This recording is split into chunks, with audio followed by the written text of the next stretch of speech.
You're watching TBPN. Today is Wednesday, December 10th, 2025. We are live from the TBPN Ultradome, the Temple of Technology, the Fortress of Finance, the capital of capital.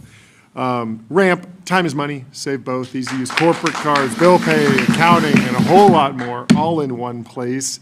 The perfect Christmas gift for that special person in your life. Get them on Ramp, do them a favor. Stocking stuffer, it can go under the tree, it can go anywhere. So Nvidia can sell H200s to China now. It's a big reversal from the chip controls of a few years ago, which actually started during the Biden admin.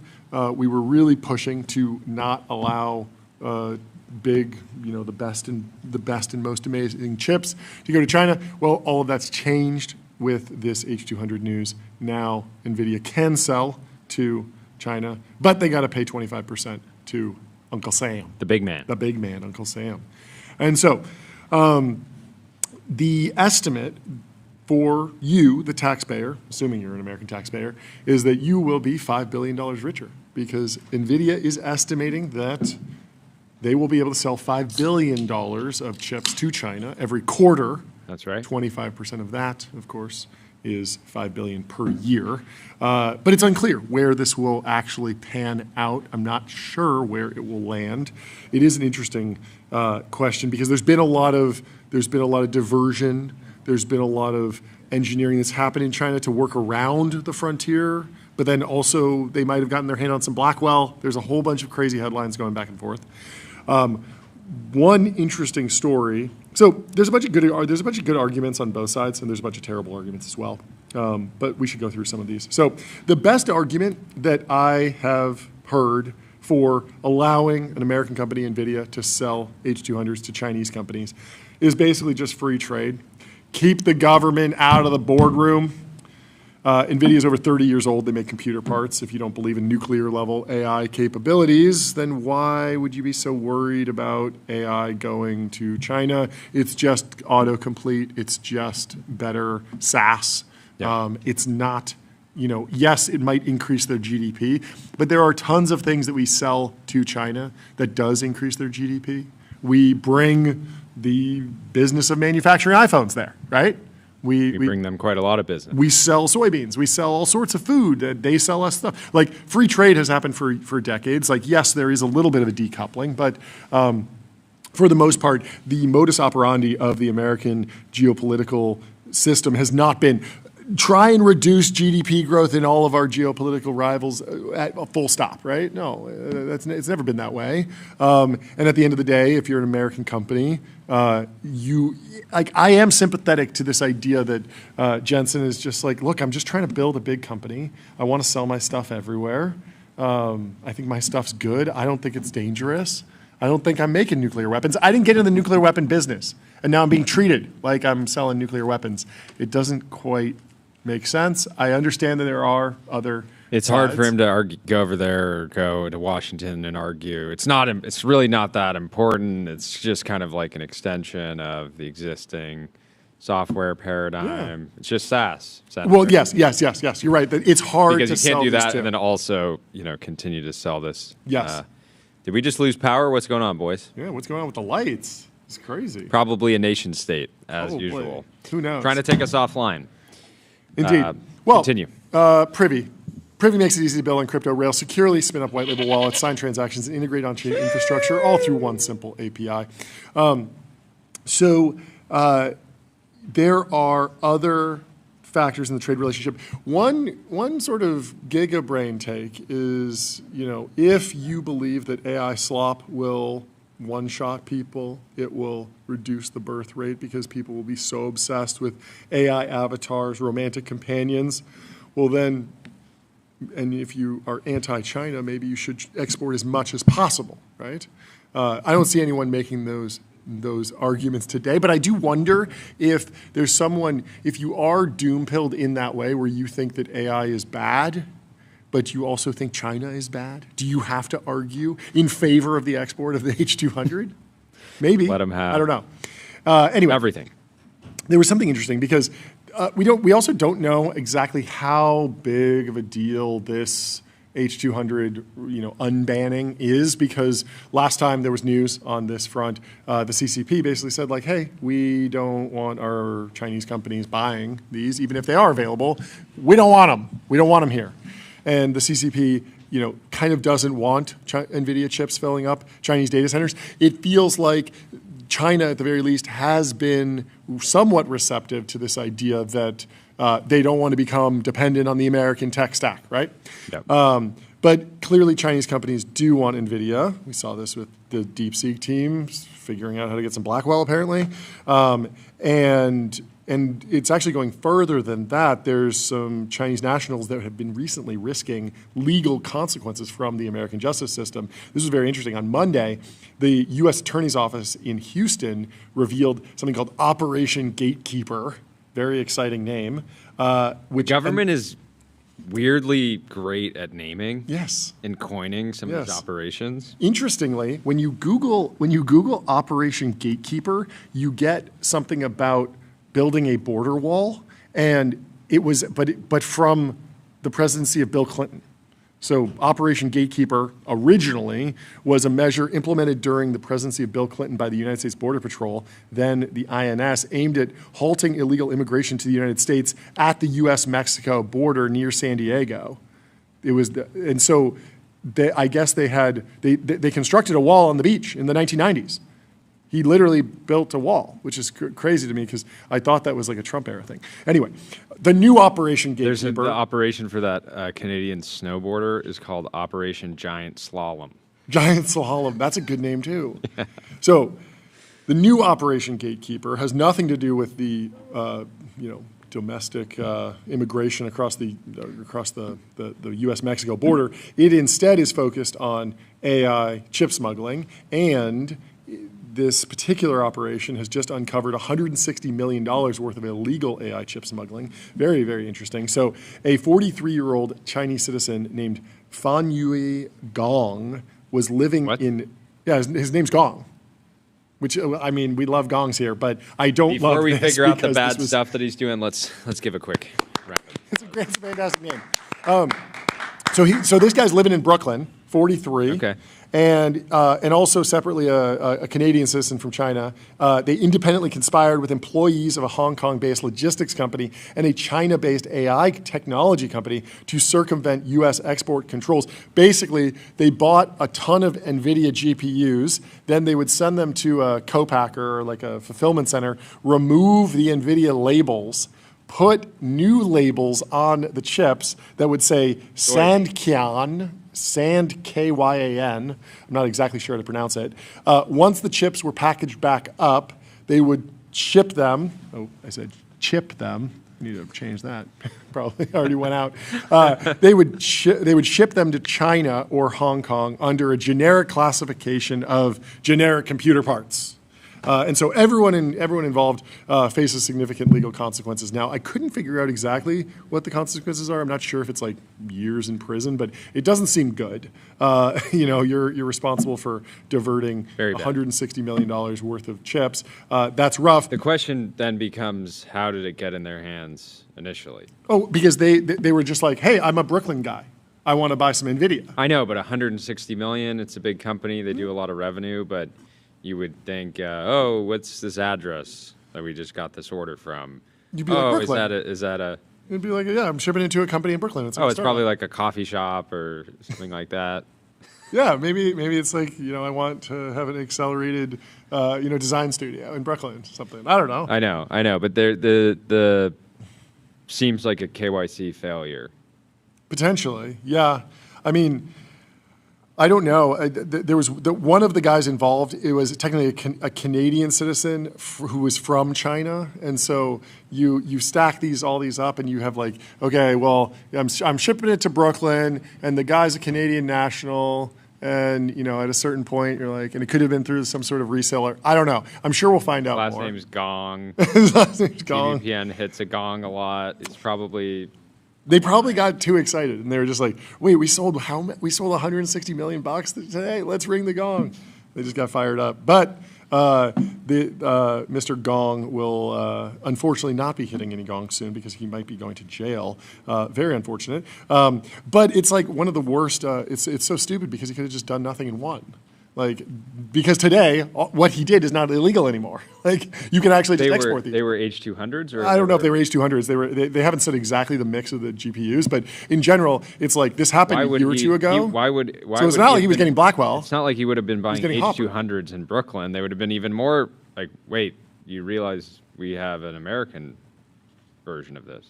No. So the H200 is the American version. You're thinking of the H20. The nerfed H20, one. Sorry. So we initially were selling the nerfed one. Then now with this new Trump rule, you no longer have to sell the nerfed version. You can just sell the real American version, which of course is great for Nvidia. Blackwells are shipping now, and so we're still like the U.S. policy is still keeping China one iteration behind. Yeah. And maybe that will be the ongoing decision here, the ongoing strategy. I'm not exactly sure. It doesn't like the administration hasn't really laid out a philosophy of this at all. I mean, originally, what was it? Lutnick said, like, we're not giving them the best we have. We're not giving them the second best we have. We're not even giving them the third best we have. We're giving them the fourth best we have, like the H20. It's like super nerfed. But now it's like we really are giving them the second best we have. So I don't know. That seems like a shift in policy, but we shall see. And so what's interesting is that now that Nvidia is approved for export, I'm interested to understand where will sales to China land. Like they've said, if there were no geopolitical considerations, we could sell $5 billion a quarter, $20 billion a year, which it's not a drop in the bucket, but it's not exactly half of their revenue. I think they did $60 billion last quarter or something like that. So you're looking at like a $200 billion company. This is like 10% of their revenue is going to be in China next year if they really take the handcuffs off, take the gloves off. So, but the big question is like how much smuggling was actually happening. Like we know 160 million was happening because we caught them, but was there $1 billion happening? Because you don't catch 100% of what's going on, right? So in theory, there could be like a couple billion, maybe 10 billion that was happening. And so, how much, what is demand actually for NVIDIA GPUs in China? I would imagine it's higher, but then of course you have the dynamic of the CCP. There was also this debate about. But yeah, it seems like netting at around 10% of global sales makes sense given they're projecting 210 billion, or that sort of consensus for next year. And nearly 300 billion for 2027. I would expect, I would expect something more like 30, 40, 50% if China's really trying to like keep up and win the race, and this is like the best supplier. But I guess it does take time to build up a local industry that actually can support that level of investment in AI chips. There's a lot of debate over this particular deal, the decision to sell H200s to China for 25% tax. There is there's some debate over like whether this should be some sort of like, big picture trade deal where we sort out the rare earth element picture in Taiwan, and we also work through the soybean issue, and we work through, a whole bunch of different export things all at once, instead of just doing like one deal after another in isolation.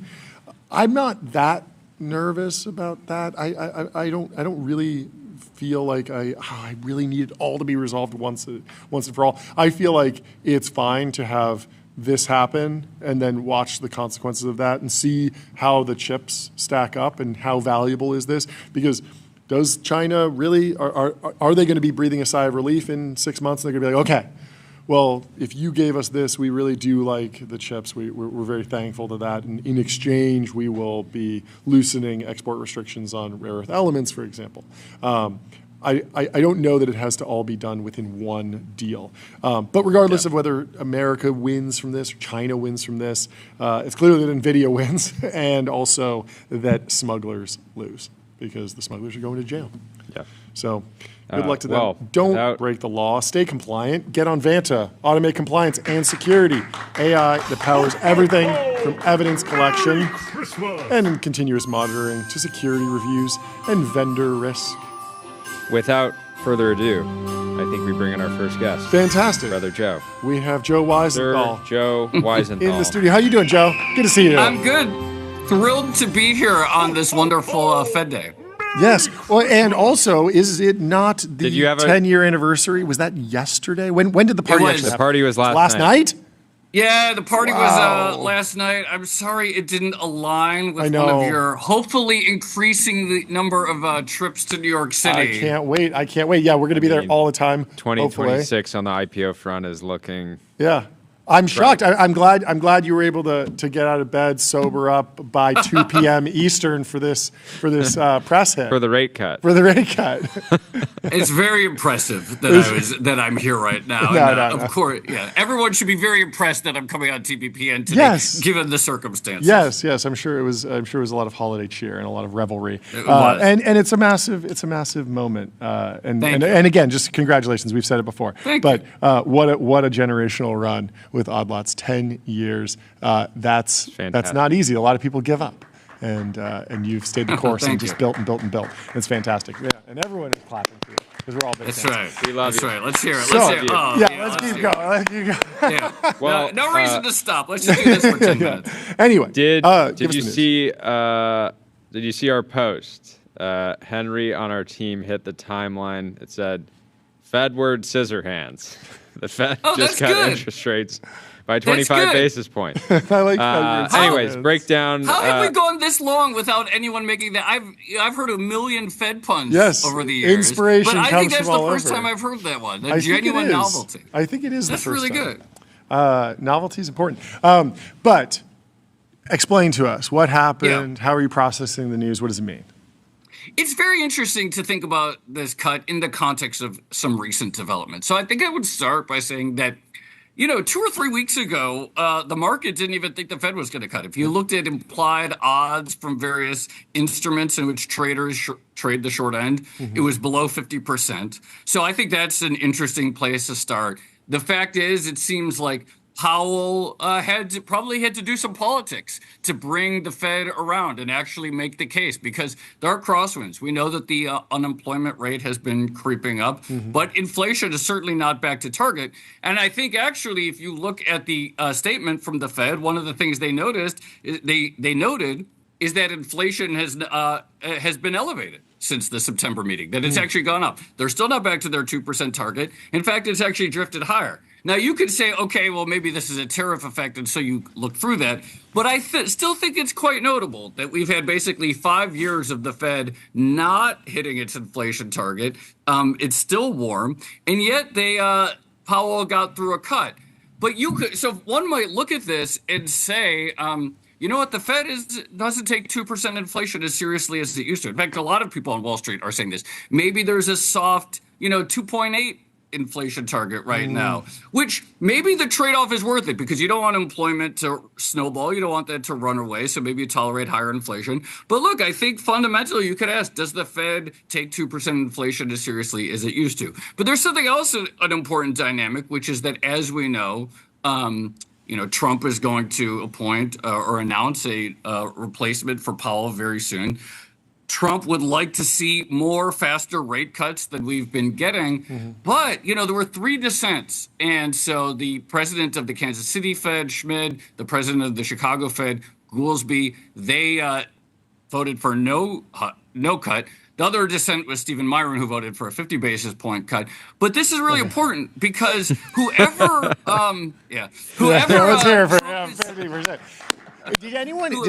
Was anyone brave enough to call for a 200 basis point cut or maybe a 500 basis point cut? Let's go and come negative. Let's just go straight back to ZERP and do it in one shot. Yeah, that's what we need. Can we get a venture capitalist in there? Is that possible? Exactly. Do you need credentials to be on? We need a venture capitalist, and we need like the most over-leveraged real estate developer that you've ever met, and get them on the board, and they would slash it to zero. But there's an important element. Anyway. No, not at all. There's an important element here, though, which is that, we know that Trump is not thrilled with Powell, but Powell is good, clearly, at getting the votes on side. Sure. And so it raises some interesting questions, which, let's say Trump were to appoint a real estate developer. He's like, I want that 500 basis point cut right away. It's not let's do something less hyperbolic. Let's say he appoints someone who wants a very aggressive sequence of cuts. That person has to win votes. That person has to win the credibility from the other FOMC members to make that decision happen. And so what it's saying already, there's already a significant number of dissents. It's not clear how much a Powell replacement will have the credibility or the political standing within the FOMC to actually get that increasing pace of cuts. So I know that Trump is not thrilled with Powell, whatever, that's his prerogative. But another way to look at this is he has a man in the chair position right now that could deliver cuts, period, when it's not obvious that most of the members of the FOMC are thrilled with further easing. And it raises some question about even if there is going to be a more dovish Fed chair come 2026, to the degree that he'll be able to get those cuts through, it's not guaranteed. Yeah. Can you help me zoom out and understand the mindset of the Fed with regard to understanding that trade-off between unemployment and inflation? Because I could understand it if I'm a politician, and just personally, it feels like inflation's something that everyone feels. Unemployment is something that you either feel it or you don't, right? Because you're either unemployed. If you're unemployed, you are upset with the government. And if you're employed, you're like, it's not great that my brother doesn't have a job right now, but at least I do. Whereas inflation, everyone feels it. And so if I was purely in politics mode, I could understand that trade-off. But how does the Fed think about that trade-off? Because it's a little bit different, right? No, the way you described it is absolutely perfect. And it's interesting. Look, if you're just going back a few years to sort of the worst of the pandemic, if you think back to spring 2020, people were thinking, is this going to be another great financial crisis, right? Are we going to have another period of terrible unemployment, et cetera? Now, it turned out that the labor market bounced back very quickly, almost much faster than almost anyone had anticipated. So we might sit here and say, look, what we avoided, we avoided sustained 10% unemployment. We avoided another great financial crisis. But I don't think most people really think about their life in terms of counterfactuals. And so to that, the main phenomenon of those times was significantly higher prices that at least for some time were significantly outpacing wage growth, et cetera. And so we know that was incredibly popular. I think the thing to think about is that one of the phenomena that recurs over and over again in the economy is they talk about unemployment tends to increase in a nonlinear fashion, by which you get these small increases, you go a little bit up, every month. You get a little bit of increase in the unemployment rate, and then suddenly it snowballs because it has this snowballing effect. I lose my job. I start spending less. The various stores and restaurants and services that I was consuming, they then have to cut workers because people are spending less at their establishments. So unemployment has this tendency to snowball, to go from being modestly worsening to rapidly worsening. And once it rapidly worsens, then it's very hard to reverse that. Then you have to ease massively, and it takes years potentially to get back to where you were. So from the Fed's perspective, what they're thinking about right now is, yes, inflation is too warm. It's not at our target. People don't like it. But it'll be really bad if we let employment snowball it. So the only way to avoid that is to sort of cut in advance, to try to get ahead of it. And so that is the balance. And it's a very difficult balance, obviously. And we know that very few people have sort of called this cycle correctly. I mean, people have been predicting an imminent recession for a long time because you have all these signs. It's like, oh, are we right there? Is it all sort of one day away from falling apart? And so they're trying to thread this very difficult path here where they're aware of warm inflation, but they really don't want that they want to get ahead of the employment collapse. Yeah. I want to know more about inflation. Sagar and Jetty did Odd Lots. Everyone should go listen to that episode. It just came out a week or two ago. He's coming on our show on Friday. I know he's going to try and pin the inflation on the AI data centers. Is there anything to that? Have you seen any data that helps understand what's going on at a lower level within the inflation numbers? Because, I mean, I was at Target last week, and I feel like they were selling TVs for like $40. And so stuff's still getting cheaper in certain segments, but then other things are getting more expensive. What's actually happening within inflation if you try and unpack it a little bit? Basically, if something is made in China, it's getting cheaper. That is the phenomenon of maybe the last 25 years, which is that you can break down things that China makes and things that China doesn't make. So China makes TVs, the prices have collapsed. Does China make your child's daycare center? No, unfortunately it doesn't. So childcare costs. Does China build your homes? Yes. Unfortunately not. And so the price have gone up. Yeah, cars are a good example. Right. So once the teleoperated robots, the humanoid robot is taking care of your kids, and the teleoperator is in China, then it gets cheaper. Then it will get cheaper, but that is the phenomenon of our time. Look, I think the data center story is very important. They're all kind. I assume you guys talked about it yesterday. I thought the Boom Aerospace story was super interesting because all of these different aspects of the supply chain are being reproposed towards AI. It's like this is worth more.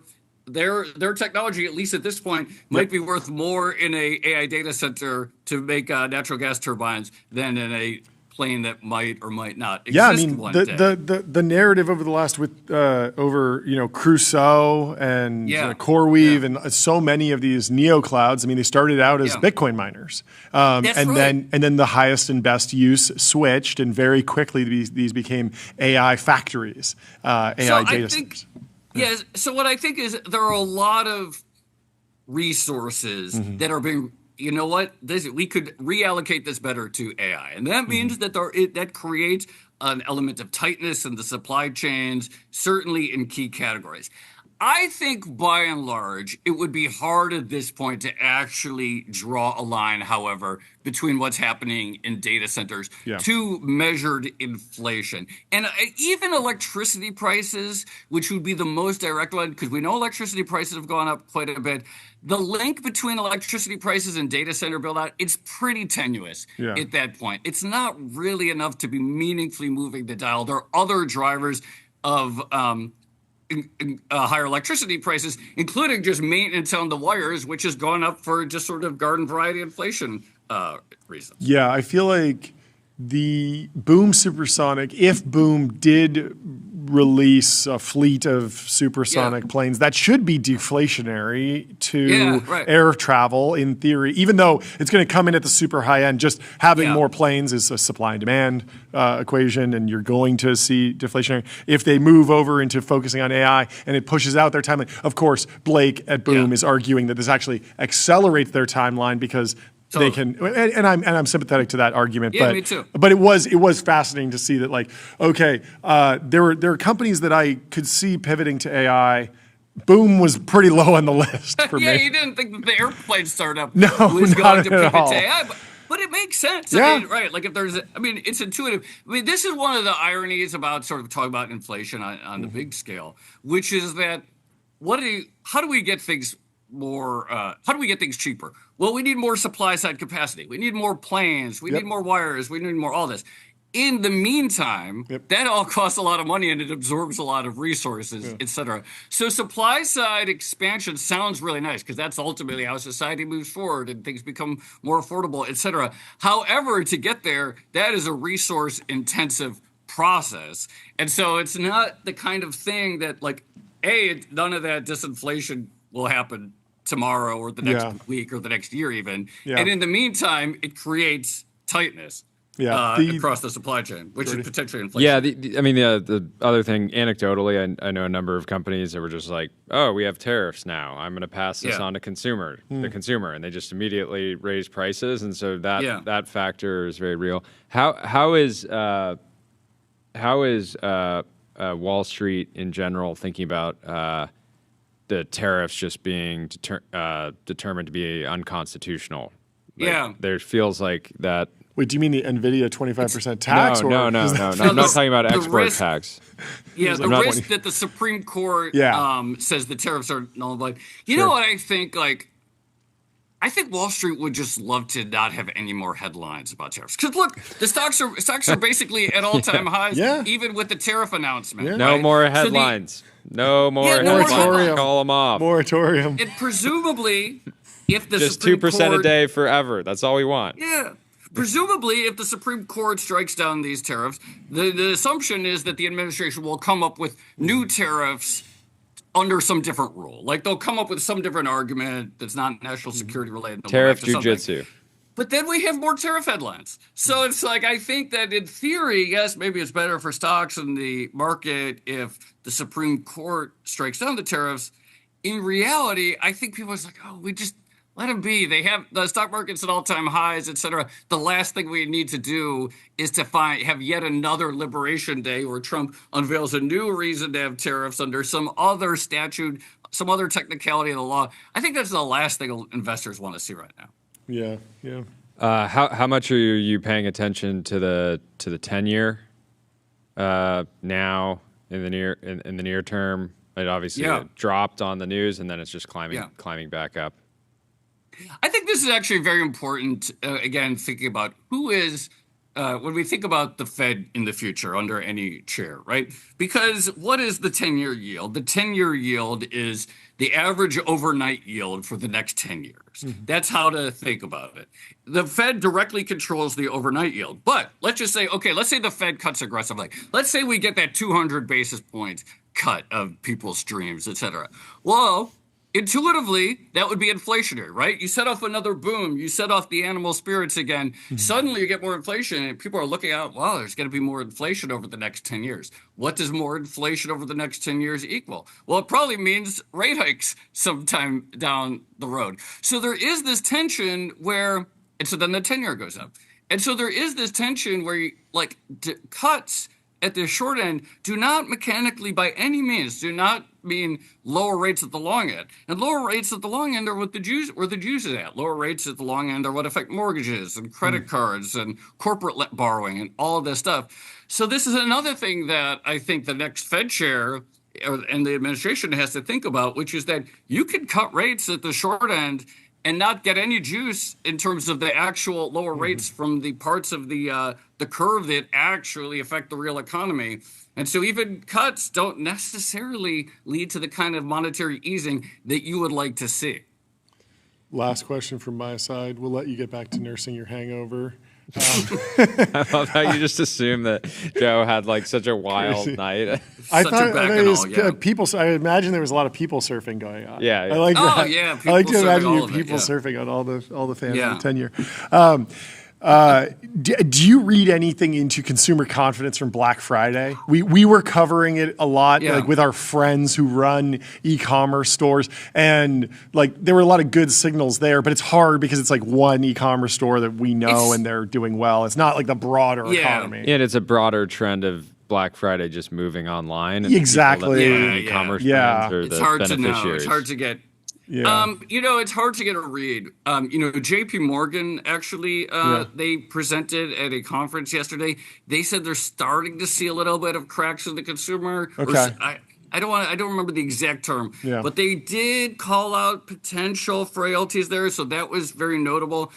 It's so hard to get a read on confidence because for the last 5 years, we've been getting the surveys, we've been getting the most dismal consumer confidence measures in going back decades. Yeah. And yet people still spend like crazy. It's the vibe session thing a little bit, the Kyla Scanlon line. So it's so hard to get a read on confidence, but by and large, there was I think that you have to take those comments from JP Morgan seriously because they have they have a great read on. They have just so much business everywhere that they could see into these things.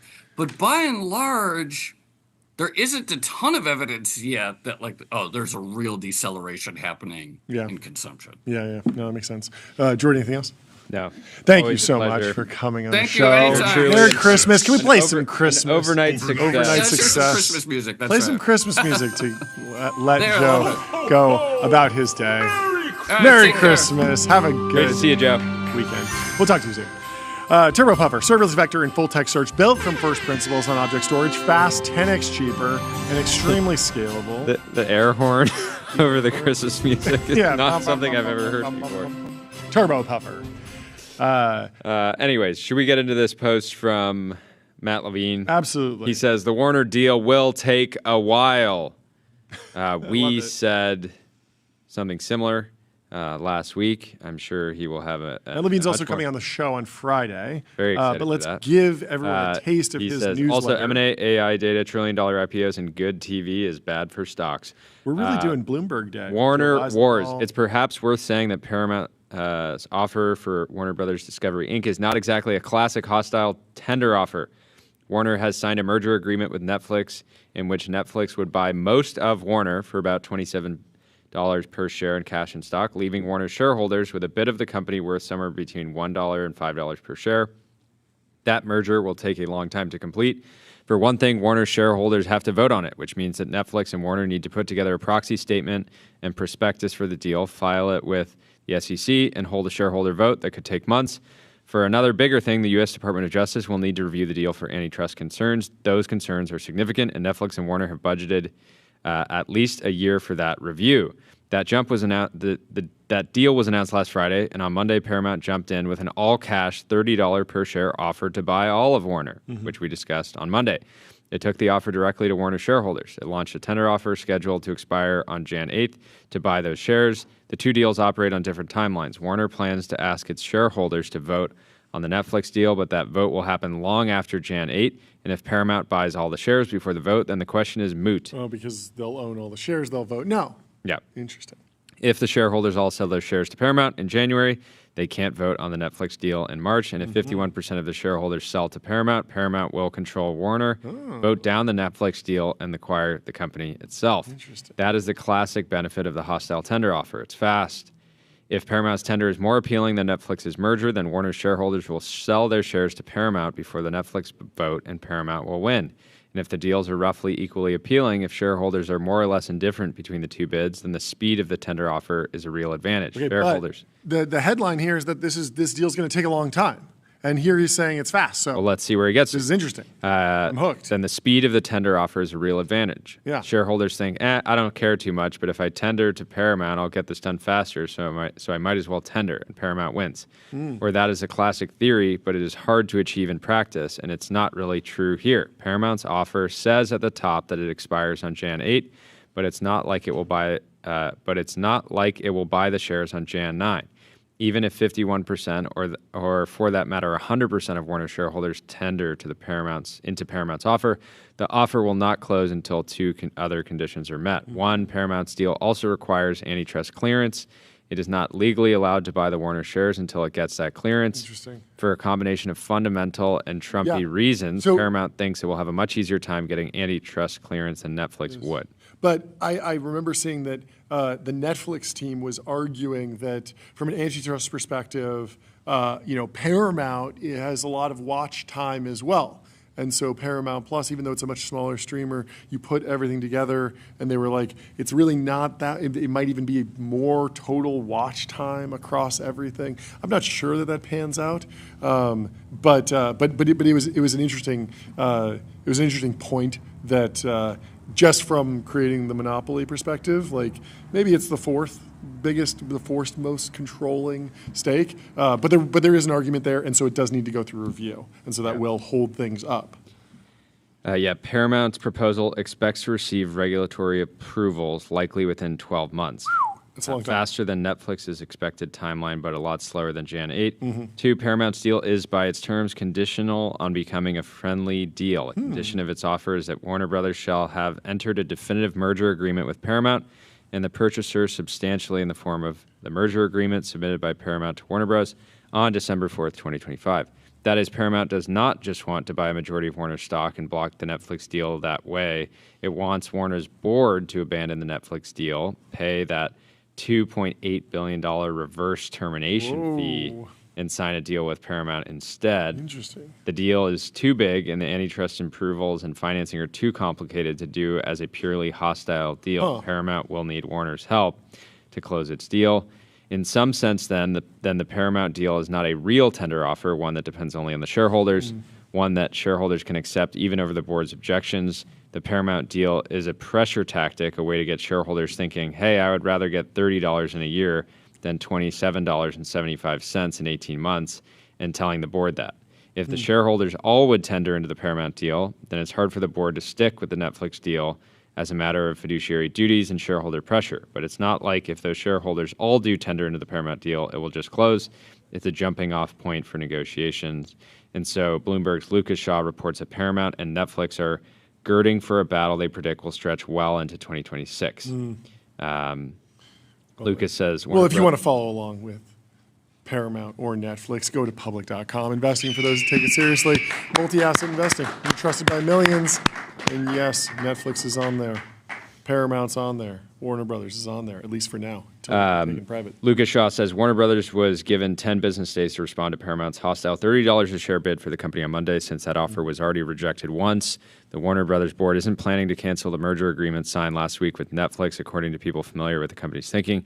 Doing so would require Warner Brothers to pay Netflix a $2.8 billion termination fee. That puts the onus on Paramount to make the next move in what everyone expects to be a drawn-out affair lasting months. Paramount can follow through on its tender offer to buy Warner Brothers shares from investors at $30 each on Jan 8. It can also extend the bid, sue to stop the Netflix deal, or increase the terms. Shareholders of Warner Brothers, one of Hollywood's biggest film and TV companies, are hoping for a bidding war that further boosts the price of the deal. Both companies have communicated that they have the ability to increase their offers. And the Financial Times notes, some WBD shareholders expect Paramount to lift its bid before the tender offer expires, after Ellison's company said in a regulatory filing that $30 was not its best and final price. Going up. Well, you get another sovereign in or something, like, spread that across everything. How many more sovereigns do we got? We got the big three. There's always he's got to go to Norway. Norway would be cool. A bunch of people. Paramount is privately weighing an increase or whether to instead add sweeteners intended to give WBD's board greater confidence in its regulatory prospects versus Netflix.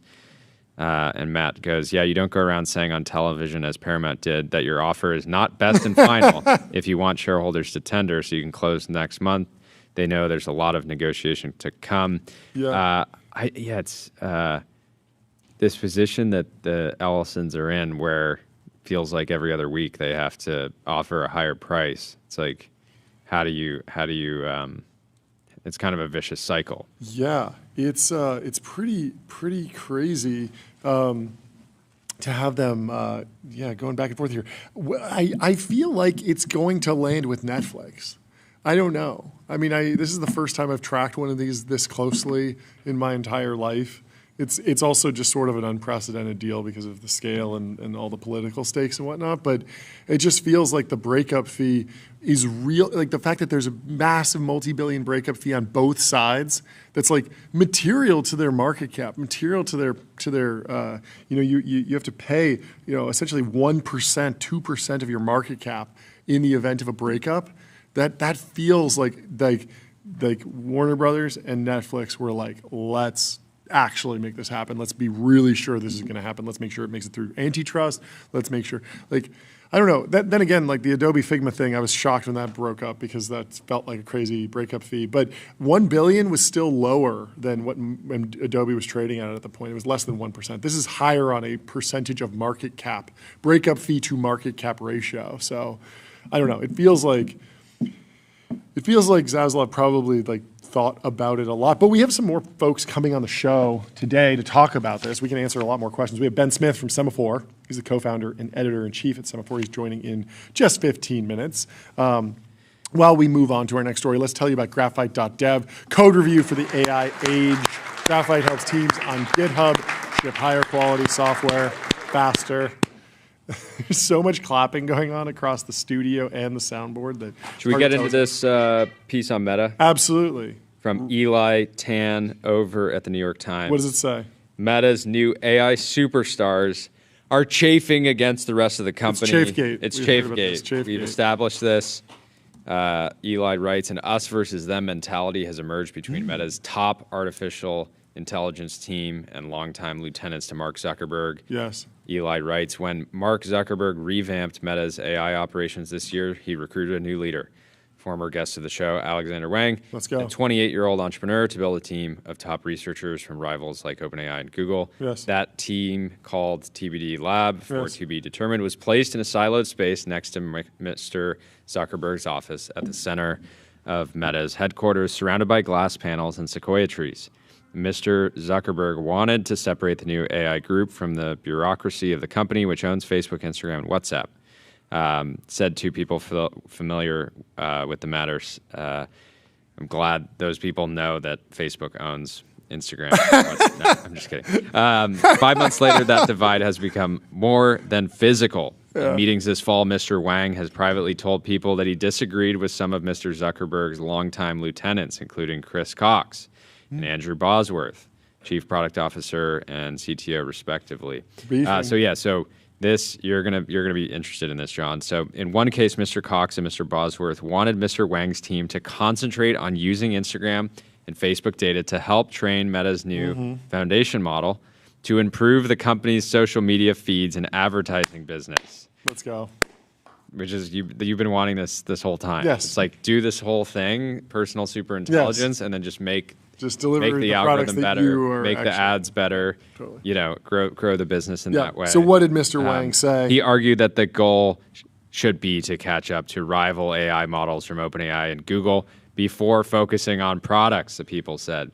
So this makes sense, right? Okay. This makes sense for Wang. I don't know that it makes sense for the company. I would from everything that we've seen so far, it feels like Meta could add $1 trillion to its market cap by just focusing all this incredible talent on just making the core business better.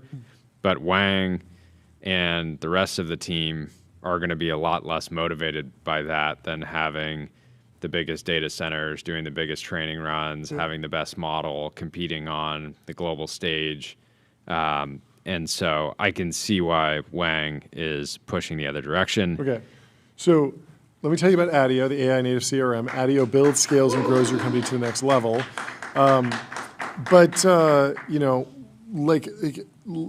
Let's actually unpack this because, if Mr. Wang here, who says he's developing the model, he argues that the goal should be to catch up to rival AI models from OpenAI.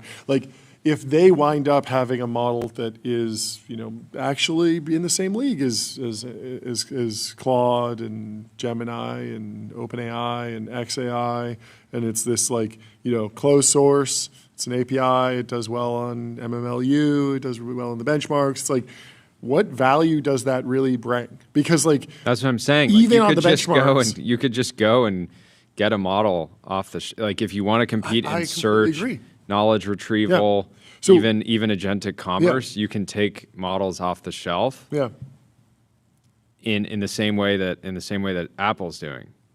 Yeah. Oh, it's good enough for Apple, but not Meta. Interesting. Yeah. So I'm just trying to think. Yeah. You make the best model in the world. Are you going to go compete with? So we've seen this. We've run this with XAI, right? Yeah. They are trying to build the best model in the world. Yes. And it's now becoming clear that just having a great model does not automatically give you a meaningful amount of market share. Yeah. No, you need to productize it. And OpenAI has productized very well with a viral, like it is synonymous with AI, consumer AI. Everyone has the app mostly on their home row. They're using it a ton. They have 1 billion DAUs. It's growing, doing great, or MAUs. But then you have Google, just so much surface area to actually stuff knowledge retrieval AI in knowledge retrieval products. You're already trying to do that with Google Search. So you do AI searches, you do, you stuff Gemini and Sheets and Docs and all the different products. Makes a ton of sense. Anthropic, super focused on code, super focused on B2B. Facebook doesn't have a B2B team. Like they're not like a hyperscaler like that. Might make sense for Amazon to be like, hey, we want to get, we want to take that approach. And then XAI is sort of the same thing. At least they have, X to distribute through. But being the fifth like hottest, even if the model is for this week like the number one, right? It's like no one can really tell. It's very hard to be like definitively number one for 7 months straight. Like it just doesn't. Yeah, happen. I get excited to look cool. at benchmarks and Yeah. have people on to talk about great, them. but does it change my behavior? And does it stick? No. And does it stick? It rarely sticks because it's like, what did we see? Gemini 3 was at the top of all the benchmarks. Then Opus 4.5 comes out. That's at the top. Now we're seeing, 5.2 from OpenAI probably coming. Probably going to beat on a number of benchmarks. Probably going to be, better in a bunch of different ways. But is that going to radically change consumer behavior? Even radically change business behavior? No. And so I don't know. I would be very focused on what can be done within Instagram and Facebook and WhatsApp to a lesser extent. The flip side, the other question is, I think that there are just the reason to be excited about that as a Meta shareholder is that AI is such an obvious tailwind for Meta's business, right? It's talk to Sean Frank from Ridge, right? Yeah. He's having to create hundreds of new ad assets a week. Yeah. If Meta can help him create thousands, he will spend a lot of incremental dollars on Meta, right? Yeah. If you can get better at targeting, Yeah. if you can get better at serving content, right? And that will ultimately over time provide even more resources for these sort of like moonshot style projects. Yeah. Meta's been pushing, this personal super intelligence narrative. The only problem with that is that I don't know what that means, right? It sounds awesome, but and I'm happy to wait and see. But they've been having, there's been a number of employees kind of churning out already, and it's possible that they don't necessarily know exactly what that means themselves yet, right? Yeah. They're running it like a startup internally. Yeah. Let me tell you about Fin.ai, the number one AI agent for customer service. Automate the most complex customer service queries on every channel. So I agree with you. What does personal superintelligence mean? I feel like there is room for product-led innovation in AI, new instantiations of the underlying, like new ways to interact with the fundamental, we're having this AI moment, and then we get video models, we get image models, we get image editing, we get knowledge retrieval, we get agents, deep research, we get coding agents. Like we've had 3 or 4 or 5 like really cool instantiations of it, and not every lab is frontier at every single instantiation. Anthropic doesn't have an image generator, right? Other labs like they're, obviously OpenAI really thrives in the consumer and has created just a great app that is reliable and answers your questions reliably.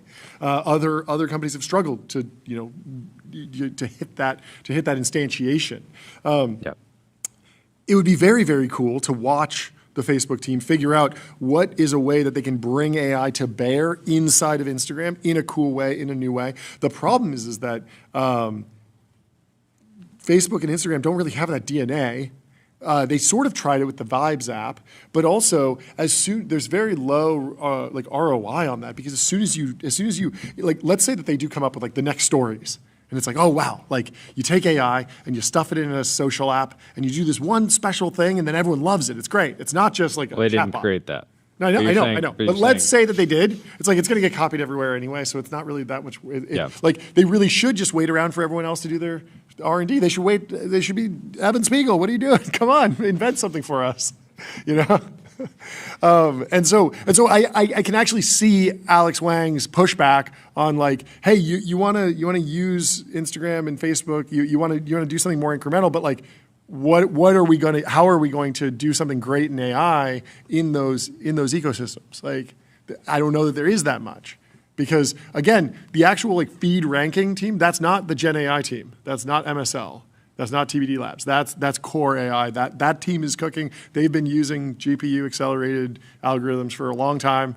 They're doing fine. They're shipping ads, and also.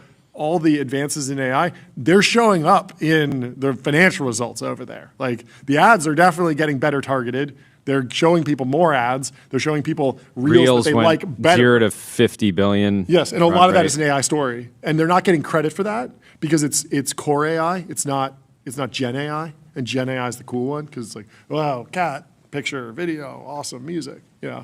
But what do you think, Tyler? Yeah, I mean, I feel like a Nano Banana Pro product in Instagram is like very obvious, or like Sora is also just like in Instagram. Yeah. If they just made that, it's like a killer product. So I had this pitch during the I had this pitch during the Studio Ghibli moment. I was like, they should figure out how to Ghiblify every single person's profile picture in Instagram. So you just, the next time you open Instagram, it just says like, hey, we made a cool cartoon version of your profile picture. Do you want to share it on your story? Do you want to make it your profile? Do you want to share it to your grid or whatever? Let's just preload this because it's clearly very resource intensive. But they could have done it on some sort of cron job. It runs in the background, burns a bunch of GPUs, but it gives you a bunch of cool outputs and it just gets people into the, oh, wow, like AI filters are here. Clearly, there's a lot of work to be done on the AI frontier, like the actual developing the model. Doesn't seem like they have a Nano Banana quality image generator model. Also, I don't know if they have the GPUs to actually, release that to 1 billion users. And then at the end of the day, I don't know if it makes any sense because it's like everyone opens Instagram and they're like, oh, cool, you did something nice for me. You spent $1, and then it's if like somebody's making great AI-generated content elsewhere, they'll just bring it over. They'll just bring it over and host it. So. Yeah, so it's a little bit disappointing because it's like, oh, you want to do these things, but you can just they're in the do nothing win scenario. and what do you think? I mean, it feels like Google is getting like a massive in the past 2 months, like Google stock has gone crazy because of like, oh, they actually are playing an AI. Yeah. So it's like if Instagram basically takes all the people that started that got a Gemini subscription because of Nano Banana Pro, which is like probably a fair amount. If they just move them back to Meta, products. I don't think people will think about it that way. Like, I think people see Google and Meta very differently. I think people see Google as like, it's Google for work. It's my workplace. It's where I do research. It's where I learn things. It's where I organize my life, my data, my files, my spreadsheets, my slides. And on Meta, it's like, that's the place where I look at Reels. It's an entertainment platform. Yeah, I think also for a while, I don't even know if they still have them, but Instagram had the companions, and that seemed like extremely half-baked. Are you talking about Stepmom? Yes. There was like an egg you could talk to cow? Yeah, it might have been on Facebook, but it was like extremely not well implemented. It was not dialed, but it was also not their team, right? Wasn't it like a... No, that was not MSL. That's what I'm saying. Like, no, not only was it not MSL, it was like a feature that was released by a Meta team that then anyone could go in and create a personality. So it wasn't like a Facebook employee was like, oh, I bet people want to talk to a cow. It was like, I'm going to release into the wild the ability to talk to anything. And then someone was like, oh, I have an idea. I, as a user, will do UGC. It was user-generated content. Part of what maybe we haven't discussed so far is how TBD will tie into Reality Labs, right? Is it possible that they need, in order to fully realize the Reality Labs vision of having a pair of glasses that see and process everything that you see and can provide you that personal super intelligence? So you're walking around, it's like, oh, I forget that person, it just pops up like a name tag for somebody, right? You see an item in the real world and you're like, you do this and you buy it, right? So it's very possible that they need to eventually get that on device in order to be fast enough in order to be super valuable. And so they do need this internal competency. And so there's of course stuff that we're missing here, but ultimately I can see why Boz and Chris Cox were like, hey, why don't we just figure out how to make an extra $50 billion a year by taking some of the best researchers in the world and applying them to the core business. Also, I mean, I like that.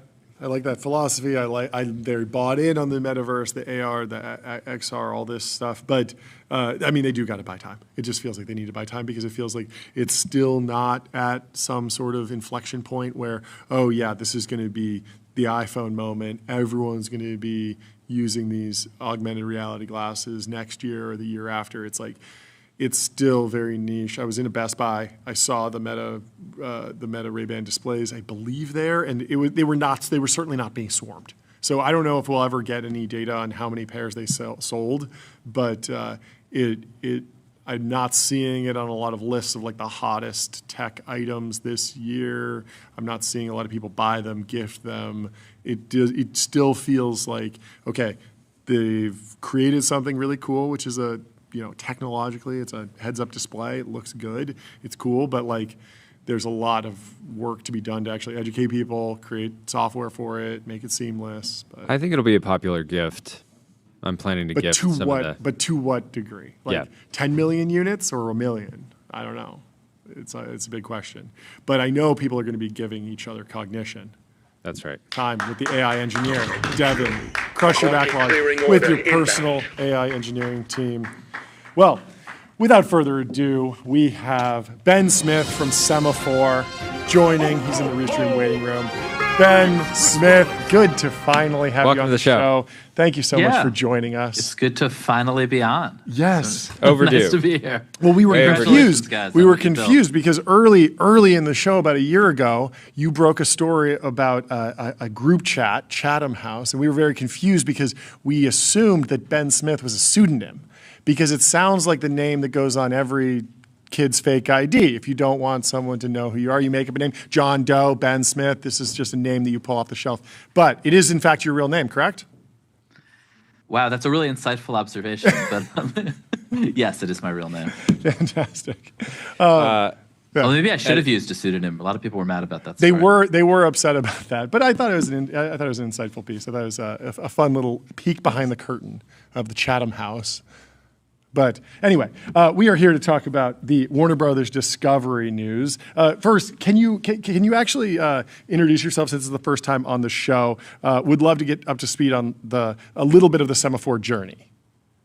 Yeah, sure. I mean, I've been a political and media reporter for my whole career. Was at Politico when we founded that, and then ran BuzzFeed News for 8 years. Oh, yeah. Was media columnist for the New York Times. And so I've had like a real front row seat on how insane the media is in all sorts of ways, and also how frustrating it is for consumers right now in particular, how overwhelmed people feel and how hard it is to figure out who to trust. And that, at Semafor, that was sort of the core impulse, was to try to create a platform that thinks a lot about just sort of how you make yourself trustworthy by being really straightforward and transparent, and then how you just try to cope with the fact that everybody's overwhelmed by incoming, and there are great new outlets popping up all the time that you want to be across, and there are garbage all over the place that you want to avoid, and how do you help an audience? And really, like the people who are most driven insane by this are the most sophisticated consumers.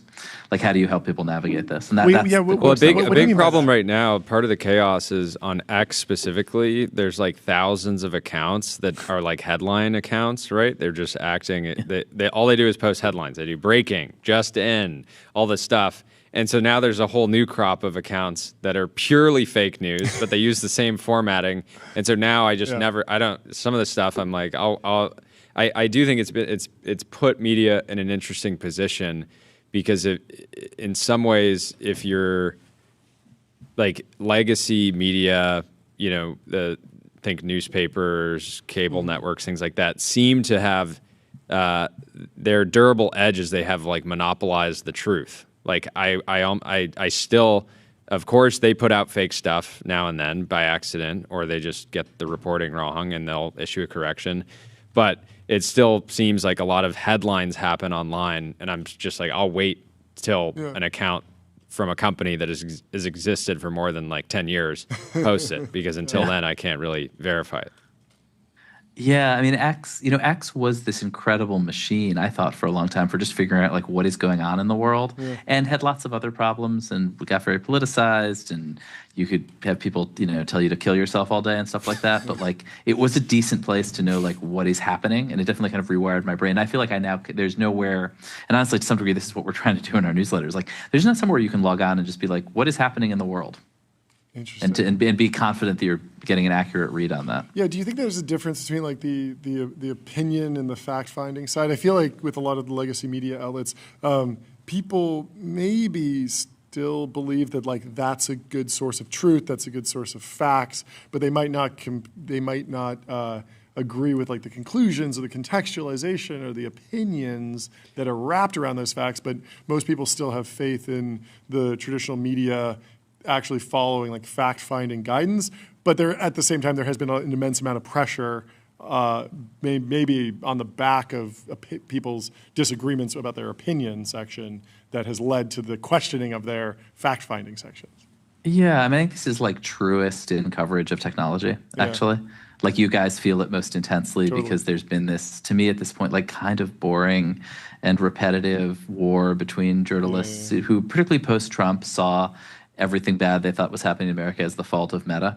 And then on the other hand, technologists who felt that they were like just there trying to build companies and being persecuted by these psychotic journalists.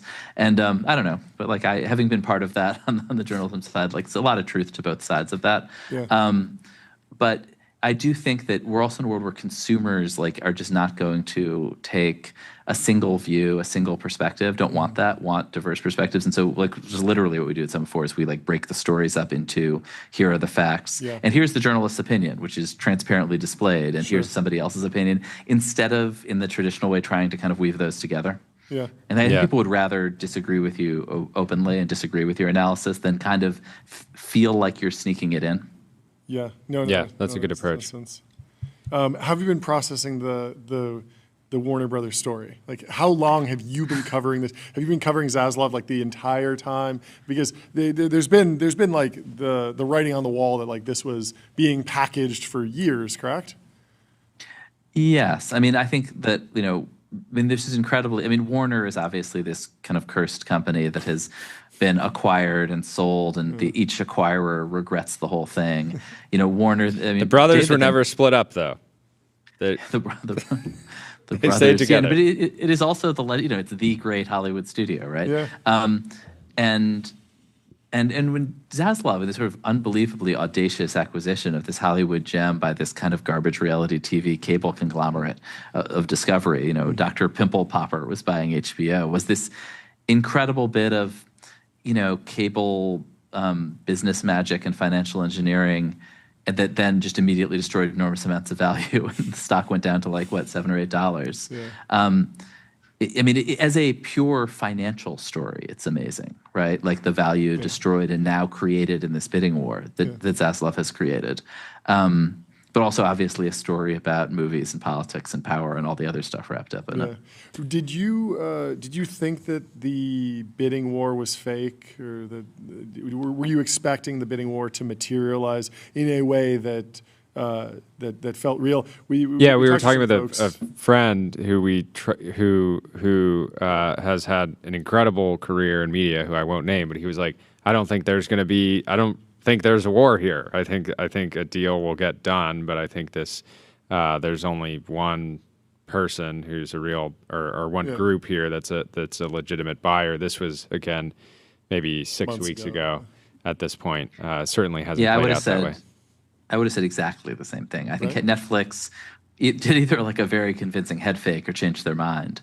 And I think no one thought at least I didn't think they would seriously bid. I thought, the Warner Media is both a bunch of interesting but like quite challenging to operate cable businesses, CNN being like the most culturally important, and then a studio, a movie studio. And there were a lot of people who really wanted the movie studios. Zaslav was gonna spin out the cable assets and then sell the movie studio, and that seemed on track. And so when Ellison came in and just said, I'll take the whole thing, I definitely assumed like no one else really wants that. And Ellison isn't really he's sort of a non-economic actor here. He's like, fundamentally like a kid who wants to buy a movie studio. And so how do you bid against that? Yeah. And the history of the movies is being bought by people whose motives aren't economic.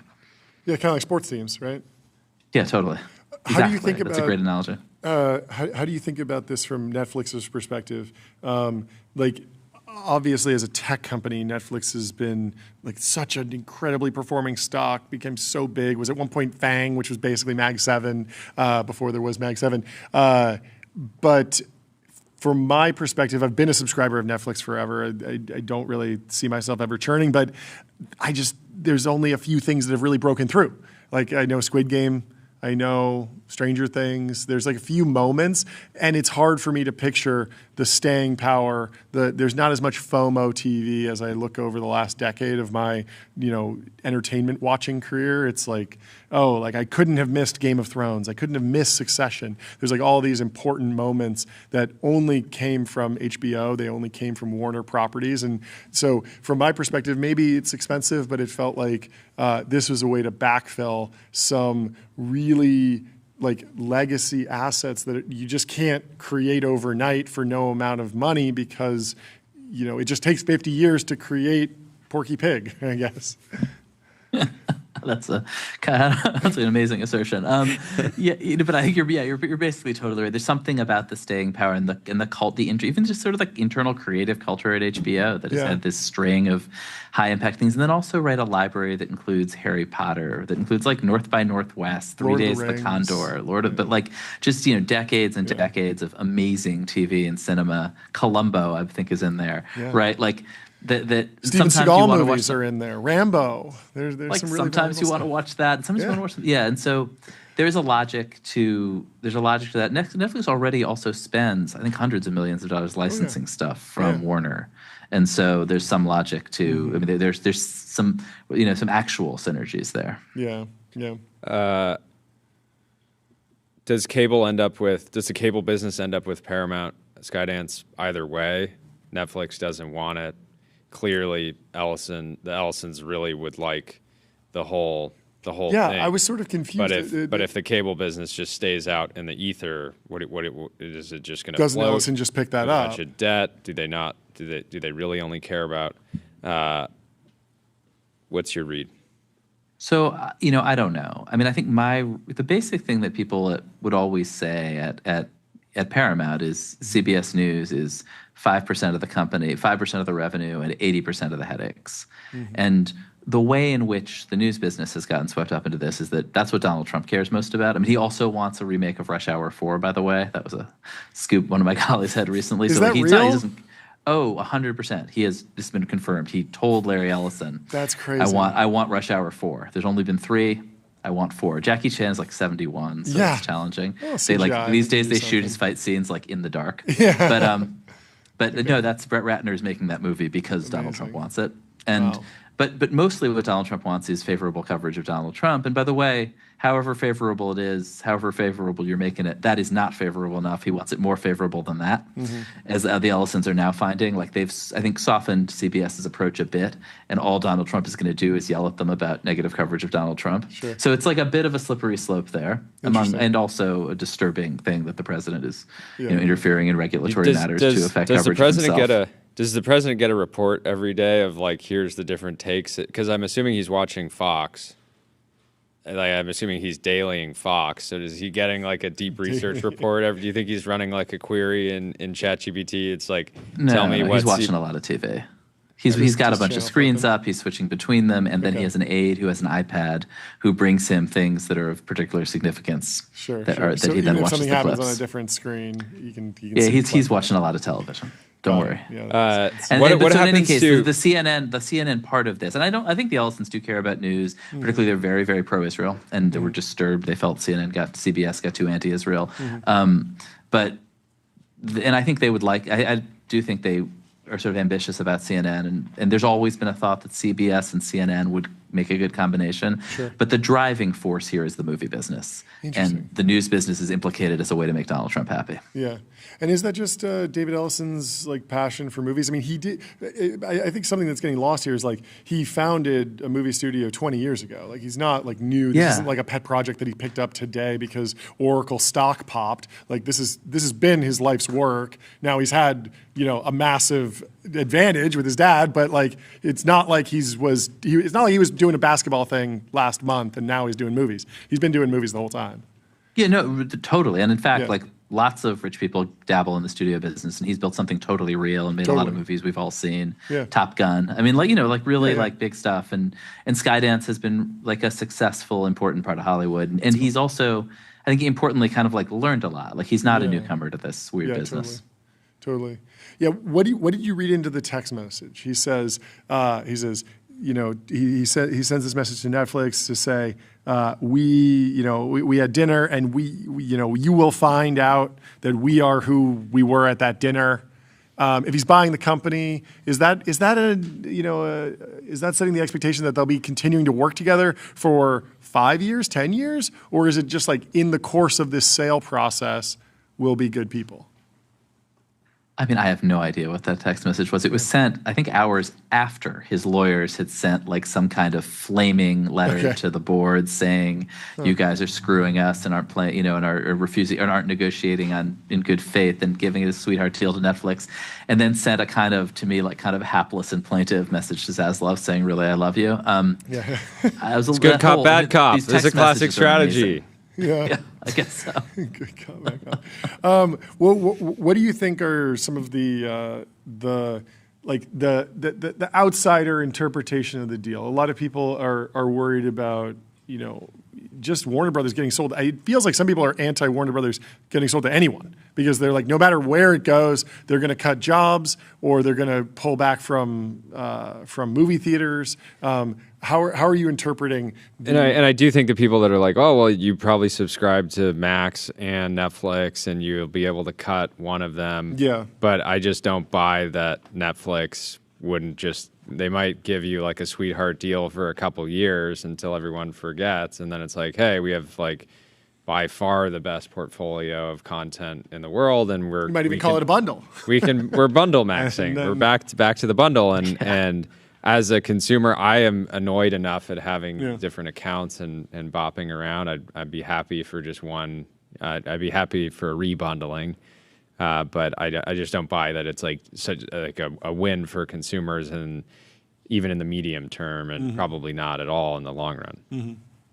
I don't know if it's not a win for consumers because that thing you said, like, it's so annoying. This landscape is so annoying for consumers. You realize, oh my God, I signed up for MGM Plus 2 months ago to watch something and it's still billing me. And everybody is living in this world of like 2 or 3 streamers. You feel like you have to have 3 or 4 others that you forgot you signed up for. Yep. And it's not a tenable situation. And I think that kind of consumer push is pretty real and is the kind of like the obvious, like in media is a boring, straightforward business. We're not like trading credit default swaps here. Like, and I think that just obvious consumer sense that it's time to bundle max again is what's driving this. To have the notion that you solve it by basically having the number 1 and number 2 merge with each other is not the obvious solution to that, I think. And I totally agree with you. Obviously means prices grow up. I mean, the people who are most freaked out, though, are the sellers, right? Are the issue of like, is this a monopsony, or like the, are the movie makers, the actors going to take a haircut because there's only one buyer left? And in Hollywood is obviously very concerned about that. Yeah, if you have one buyer, you're a price taker. Yes. It's funny. I was on the consumer side. I agree with you. I was looking for posts about the deal potentially being a monopoly, and I found multiple posts that were like, "I miss when Netflix was a monopoly and they had everything in one place. Yeah. Now I have to go to 6 different streamers." And I was like, "That's funny." But yes, on the buyer side, that is obviously more of the risk. I wonder, how are you interpreting the rest of the big tech companies playing in Hollywood right now? Because it feels like Apple has a lot of money. to spend on buying media assets and buying movies and producing stuff. Amazon as well. Who knows? Maybe Mark Zuckerberg buys the rights to UFC for VR, then eventually starts getting into movies. It feels like there's a lot of money chasing media generally. Do you think that we're going to see like more of like a pullback from the other big tech companies, or do you think they'll go harder than ever? How are you interpreting the rest of big tech's role in Hollywood changing? It's a great question. I mean, Amazon and Apple in particular both spend a lot of money. Yeah. Neither have quite built I would say almost the creative culture that Netflix did manage to, and that HBO is really the best at, which is kind of willingness to take these cultural risks. Like, it's not a tech business. It is a business of taste and of relationships and of all this stuff that's hard to scale. Apple's made a lot of obviously like wonderful stuff that has some cultural impact, but they're also incredibly careful about their own brand in a way that I think is ultimately like makes it really hard to do the things that really cut through culturally. I talked to a filmmaker years ago, right as Apple TV was getting spun up and Apple was starting to take it more seriously, and he said, like, no way, it's not going to work because Hollywood is a hits-driven business. It's a venture capital style business. You have a lot of F- movies for that one A+ movie. It's all about this high risk. And Apple does not like having, egg on their face for a bad result. And so Apple, everything has to be an A- level, basically, to get out the door. Yeah. And if you have that brought to Hollywood, like he was saying, like that wasn't really the cultural thing. Then I think what he was missing was the fact that Apple probably wants to distract from the services monopoly, and so there's a whole extra incentive to continue saying like, what App Store revenue? What are you talking about? When we say services, we mean Ted Lasso, like we have this. So I don't know if you buy that. We mean Brad Pitt, but I've enjoyed that conspiracy theory cropping up over this year. Just this idea that Apple. But how have you interpreted that idea? I love the idea that movies are venture capital except without the returns. Yeah, 100%. It's like you get the risk, but you don't get the outsized. But like at best, you don't get the outsized returns. Yeah, maybe that'll be Roelof Botha's next business. Yeah. he wanted venture capital return free risk. But and I mean the risks are also, you actually mentioned Ted Lasso. Like, for instance, one thing that you will never see in an Apple TV production is anybody throwing or damaging an iPhone. Yeah. Like it's just like you're living in their world, and there's smooth edges to it. The smooth edges are crazy. I saw this whole conspiracy theory about how the lighting in Ted Lasso and Severance are both very high key, very flat, not a lot of contrast, and that would potentially like prepare you for this metaverse where you're in the Apple Vision Pro, because the Apple Vision Pro looks like this, and it's like the Apple brand brought to cinematography within their like media assets. And it was like, maybe it's just their culture bleeding over there, but also maybe it's something more about like their view on the world and like their opinions. It was very, very interesting, but at least and the looking shows at are those beautiful. They are beautiful. Yeah, the shows are beautiful. But they Slow are a little Horses is plastic, wonderful. I think. Yeah, they're not grungy. They're not divisive. They're not right? divisive. Like really good culture, good art is always divisive, and some people hate it. I mean, even Game of Thrones, I remember like watching season 1 and being like, oh, this is like maybe going too far. Like, this is like, can this be on TV? Yeah. It's like edgy. It's like there's a lot of like, the adult content, the violence. Like it definitely pushed boundaries, even though it was like, R-rated, I guess. It was like aggressive, and you just don't expect that from Apple. But maybe you're back to monopsony. If you're selling something that's going to be for mature audiences, where are you going other than Warner Brothers, Discovery, Netflix, this conglomerate?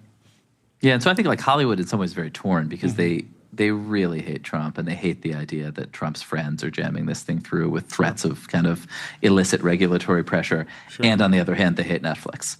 So it's like a tough rocking a hard choice. Place. Yeah, rocking a hard place for sure. Let's switch gears to something they hate even more, which is AI. Yeah. I'm curious, like how you guys have been trying to focus your coverage, how you personally feel about it. If you could snap your fingers and make it disappear, would you? Or do you enjoy it personally? I'm curious, like just kind of. I'm curious on your kind of Semafor's kind of view and how you've even been approaching coverage, because a lot of our coverage is obviously positive. We use AI a lot. We work we get a lot of value from it. But at the same time, we're well aware that it feels like most of the world at this moment is using it, but even sort of like hate using it, which has happened quite quickly. Yeah, I mean, I guess I mostly see it as just the greatest story. Like it's just, it's an incredible story right now of politics, of economics, of technology, and we were just covering it obsessively. Reed Albergati, our tech reporter, broke the story 2 days ago that Nvidia is going to be allowed to sell H200s to the Chinese. I mean, it's a story that is pulling everything in. You have this, American economy that is limping along, except for AI, which is driving all the growth. Yesterday I interviewed Governor Shapiro of Pennsylvania. That's all he wants to talk about. I mean, it's just a fascinating political moment. I mean, I use it, and we use it, I think, probably, I bet the way you guys do, for the most boring stuff. It's incredible for video production, transcription, and essentially, I think the way a lot of companies are using it, which is just to take out cost on extremely boring things that you're happy to have software do. But I think we're mostly thinking about. I think the story that I'm obsessing about now is really the coming political backlash. I was just talking to a Republican consultant here in Washington who's essentially shopping for a candidate to lead the anti-AI president. He basically thinks there's this big lane. I kind of buy this against J.D. Vance. He's the front-running Republican nominee, and the attack on him will be this guy is a tool of the tech industry. He's a tool of these AI guys who want to take your jobs, poison your children's brains, and build these weird boxes in your neighborhoods. And it's just not popular. It's not popular. And one of the strange things is that, Trump is just unbelievably pro-AI. It's probably the most important decision this administration made is that David Sachs really persuaded him, came in day one. He's with Sam Altman, he's with Elon, all in for AI. But he didn't campaign on it. He hasn't really bothered explaining it or selling it at all. And so I think we're just set up for a huge backlash that you're going to see in the midterms. Yeah, it's a fascinating story. I mean, I agree with you about AI touching just everything. You can look at it from what is it doing to your kids to, you can be sci-fi and say in 1,000 years the robots are going to control everything. You can talk about jobs. You can talk about taxes and all this stuff. And for consumers that aren't working in tech, they're it's cool to make a video of a cat surfing, but I'd rather just keep my job and keep the cat surfing videos. It's just fascinating how much tech missed this. They didn't even, with social media, you pointed out this whole thing about, the war between media and tech around Facebook, maybe stealing the election, that type of stuff, right? It's well, at least everyone kind of enjoyed social media for a decade.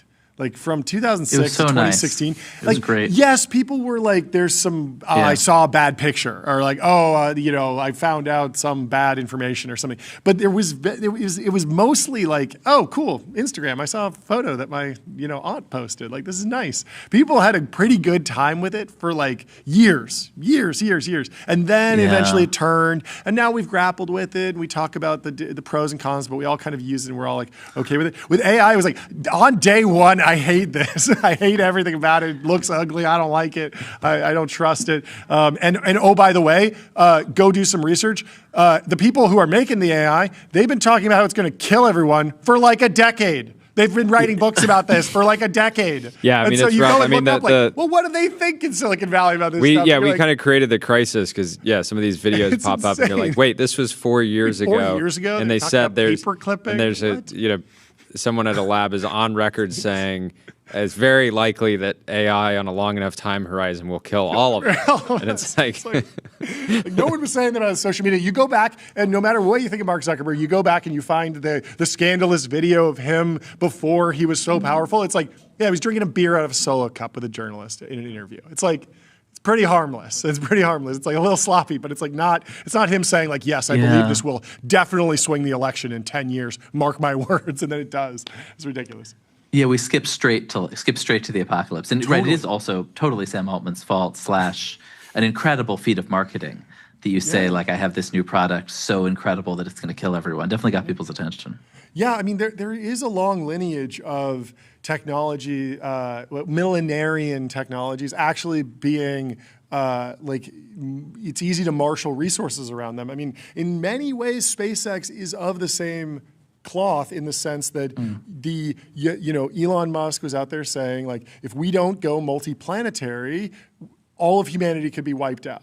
So there is this existential crisis that if an asteroid comes and hits Earth, it's over for humanity. But if we build my company, SpaceX, and we get to Mars and we put a Mars colony there, then we have a backup plan. And if the asteroid comes and destroys one of those planets, well, the other one's still got some people on it. We can rebuild. And so it was an apocalyptic, scenario in some ways. It wasn't the backbone of the business, but it was a piece of his rhetoric.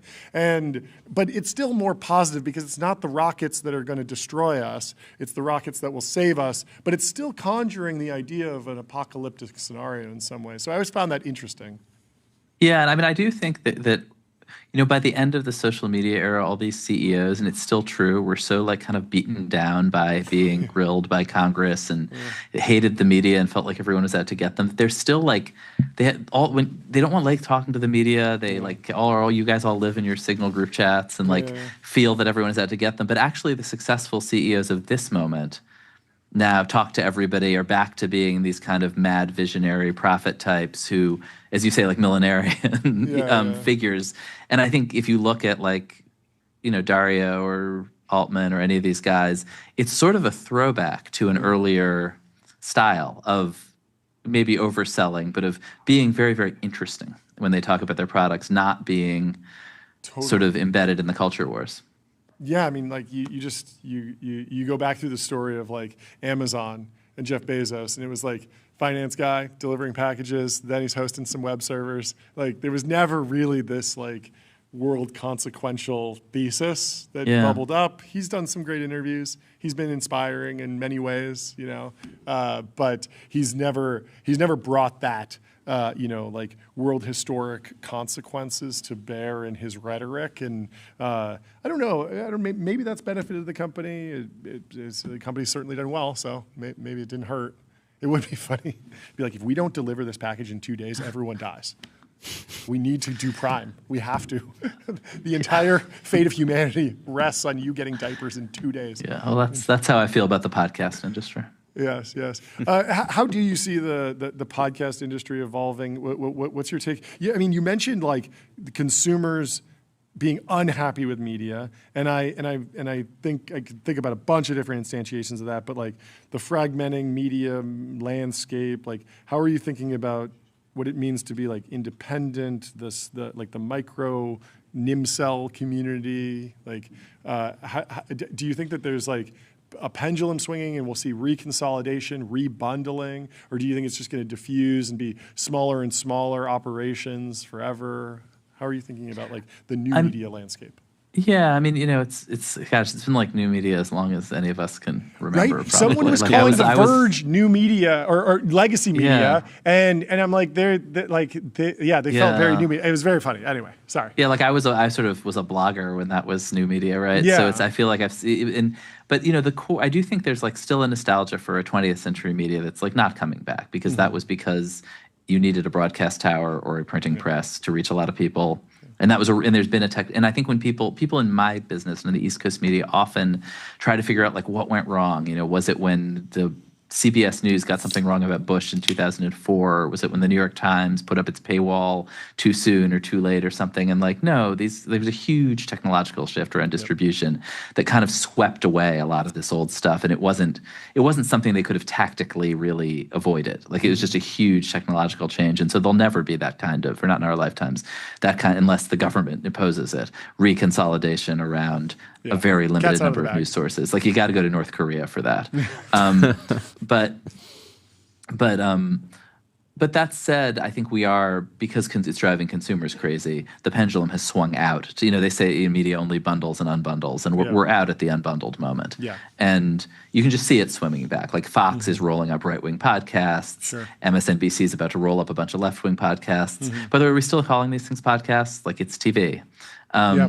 And everything is converging on this very familiar but kind of boring television format that will start to get juiced up and become a game show with 19 boxes and whatever. and we're all gonna have to start spending. I can't tell if you're talking about productions.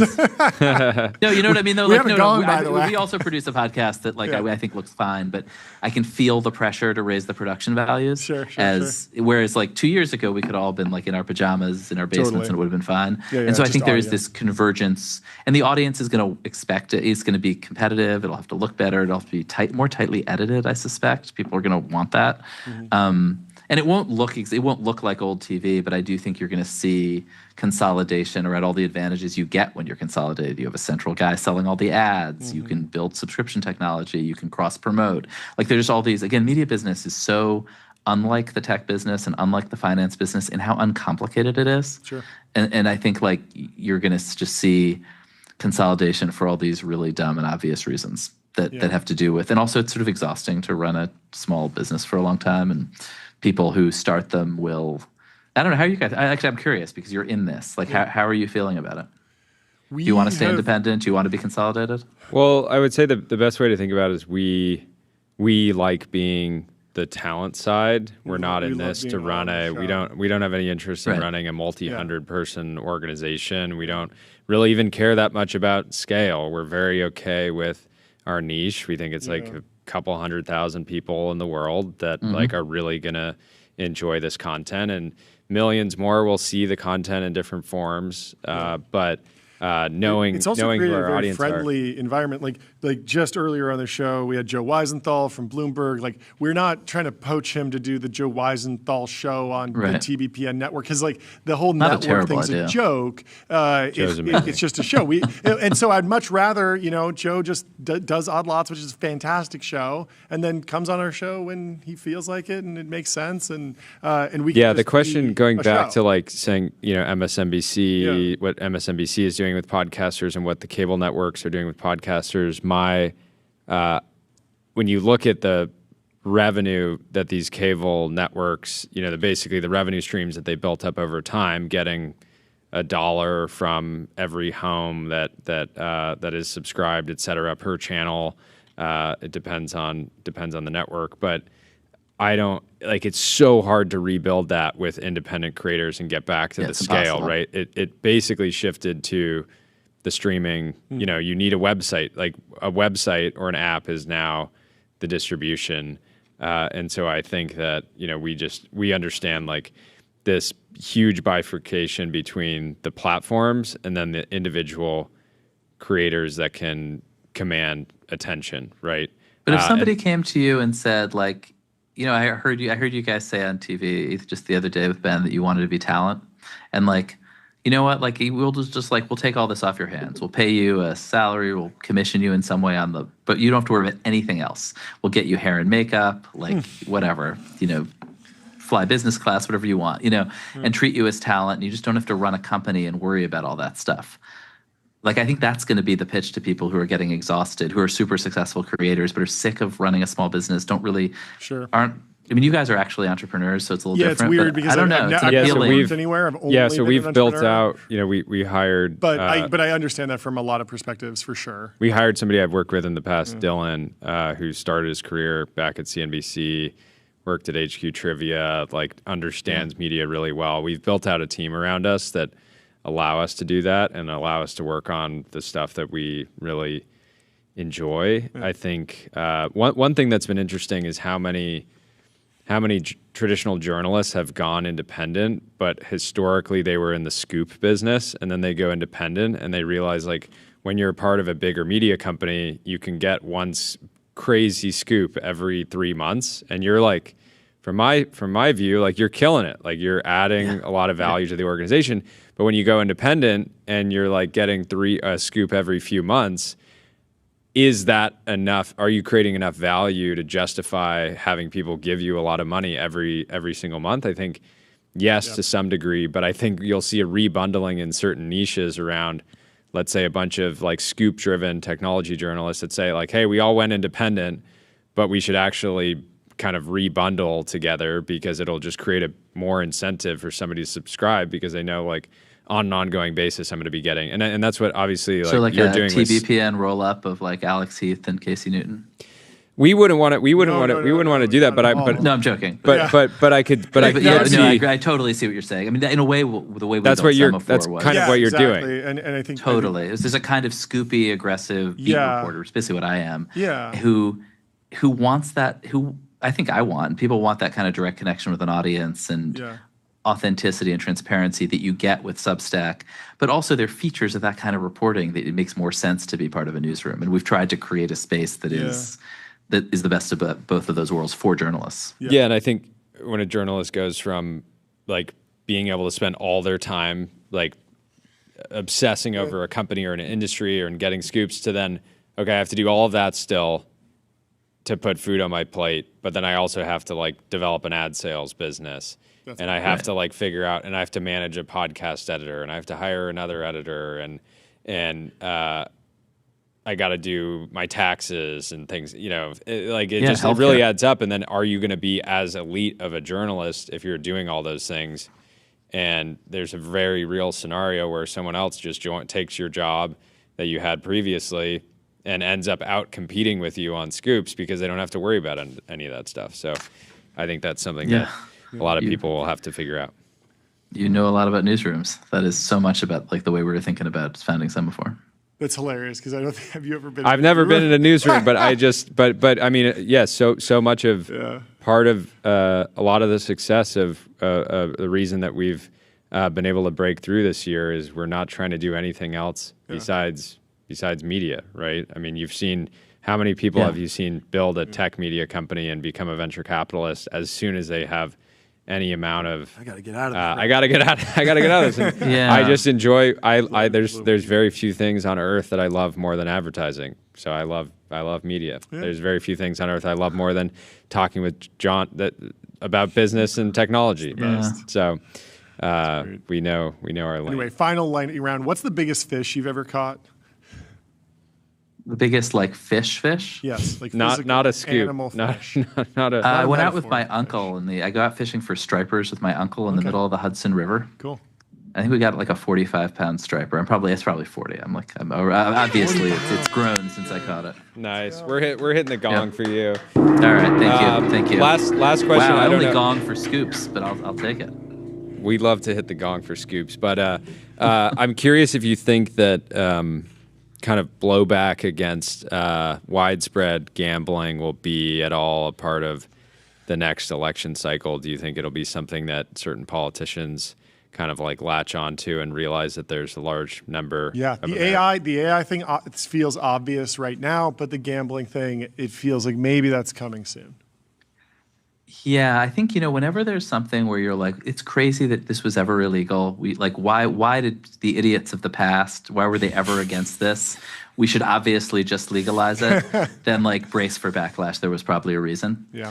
And totally, yeah. I mean, I think lots and lots of people, lots of religious people, lots of non-religious people are getting pretty upset about this. And there have been these sort of small-scale B-list athlete corruption scandals. Oh yeah. But we're gonna have our, Chicago Whites Black Sox moment, right? For sure. And that'll be the thing that drives it, I bet.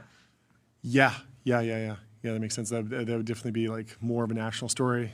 Nothing's really broken out and been the current national story for a full week. But I mean, imagine how much money you could make fixing the Super Bowl. Exactly. Yeah, that'd be crazy, and that would really, that'd be really depressing to a lot of fans. But not me because I don't watch the Super Bowl. Anyway. And actually, it could just be a parlay where you fixed a piece of how your shoelaces were tied in the second half or whatever. Yeah, maybe Anyway, thank you so much for coming on the show. Great to meet you. Thanks. Yeah, nice to meet you guys. Thanks for having me on. This is a lot of fun. We'll talk. Cheers, Ben. Bye. Let me tell you about numeral.com. Compliance handled. Numeral worries about sales tax and VAT compliance, so you can focus on growth. Our next guest is Matt Hicks, the CEO and president of Red Hat. We've been keeping him waiting too long in the Restream waiting room.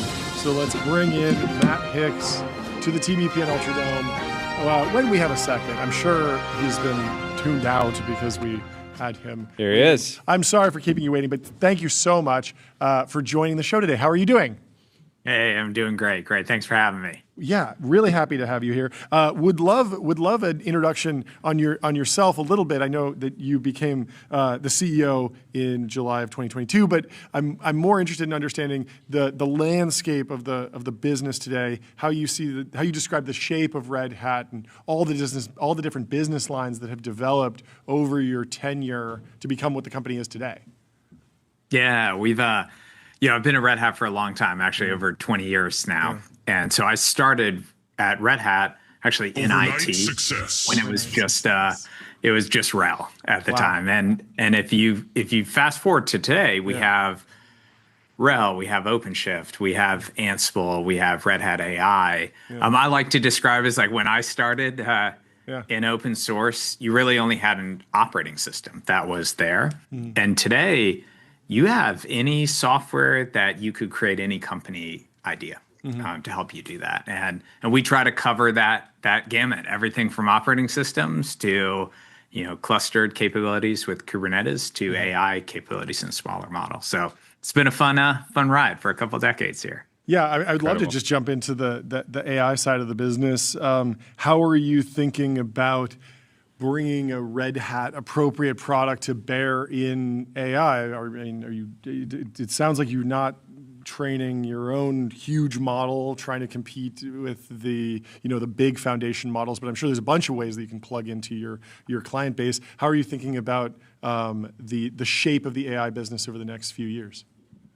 Yeah, I think for us, and this is how we use things internally, we think you're going to end up using frontier models and the capabilities there, in addition to smaller open source models. And I often describe it, if you go back to like when Google search was invented, you had this feeling like it was going to change everything in business, but you didn't apply a Google search appliance to everything you did. Like you still had relational databases, you still had specialized applications because you needed that control. Frontier models to me are sort of like Google search. They're going to change everything. It's going to be pretty incredible. We don't know what will happen there, but they show possibilities. Small models for us are the things that you can train. You can specialize. You can run them in a factory or a space station, or you can run them as a mere mortal yourself in your own data center. And that combination is really powerful. Like that's what we use internally. So our business is squarely in that smaller open source models. When I say small, they're still pretty large compared to traditional computing, but compared to those frontier models, they're just a very different tool. So walk me through what a customer might experience if I come to you and I say, I have a business problem. I have a whole bunch of, like data flowing in, images that I need to OCR and transform into JSON or something. Like I have a defined business problem that that transformer-based large language models will be good for, but I want something that's 5 nines of reliability. That's I control the ownership of the code. It's economical. What are you bringing to bear to help the customer achieve their goals? Yeah, so I think if you have that use case, and I often talk about them as like the 3 Ps. We use frontier models to understand what's possible. Once you know it's possible with frontier models, if it's not possible with frontier models, it's like just stop there. It's not going to translate that well. That's good. But if it is, then your second P is production and your third P is profit with it. The models we look at are about 100 times smaller, just in size. And so generally you could say, if you can run them well, they're going to be 100 times cheaper to answer those questions you're going to ask it.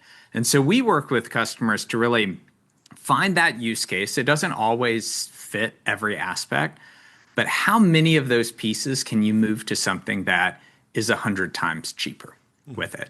And it requires some, you're competing with the Googles of the world or Microsofts in terms of operational discipline. So you have to be able to run these things well. This word you hear, inference, that pops up. We help enterprises with inference, just normal mere mortal data centers, GPUs, Nvidia, AMD, and running these models efficiently so you can start to decompose that problem into what are the areas we can optimize and really control ourselves. So that's one of the use cases. We have a lot, but that's a popular one. So, getting more specific, company comes to you and they're saying like, I'm spending $2 million a month on these like frontier models, and where do you go from there? Are you like breaking down exactly what those tokens are being used on, and then basically saying like, hey, we can actually break out this spend and reduce the cost by this amount? Obviously, Red Hat has a margin, but how did those conversations go specifically, and how much spend today on frontier models really shouldn't even be going to frontier models and should be going to some of these smaller, more specific models? Yeah, I think if you look at, overly simplified, but we sort of live in the world of text on it. So if you said, hey, my use case is video generation on all of these capabilities, that's not really our wheelhouse. That often isn't in that space where a lot of your business is going to operate. Understanding policies, understanding numbers on it. So that's the first thing we look for, as does this fall into that classic enterprise use case? Because there are things you'll keep on frontier models. The second part for us is, where do you want to run these? You can rent space at a CoreWeave, for example, to get GPU capacity, or it might be data sensitive. You want to host it yourself, and then you're in a hardware purchase. But for us, then it's about going one by one. Sometimes it requires changing the data a little bit, but it's making those use cases run efficiently on it. When I look at what's that mix of what we use these big models for that we just don't need to, I think it's going to be really similar to cloud spend. In my role, they're really powerful. I love the learning experience people are going through and using them. But I'm going to bet there's a 70, 30, 80, 20 split of where we could take things that we're paying more than we need to and be able to optimize them. And it's just in that balance. Cloud was really good at learning a new operational mechanism and skill set. We're going through that same phase, but I think we'll be able to optimize a lot, the majority, to smaller models, even if you start in what's easiest and shows you what it can do in the larger ones. How have your thoughts on the relationship between building a for-profit business in and around open source technology changed over your career? It's so I started at Red Hat as I loved the open source model. I was actually a consultant at the time. Sure. And, I had worked with Linux in college. And my first experience, I couldn't be stopped when I was working with Linux, because if it wasn't working for a customer, I could change it. I could figure anything out. I didn't have to be dependent on someone. And I loved that feeling, that power that came with it.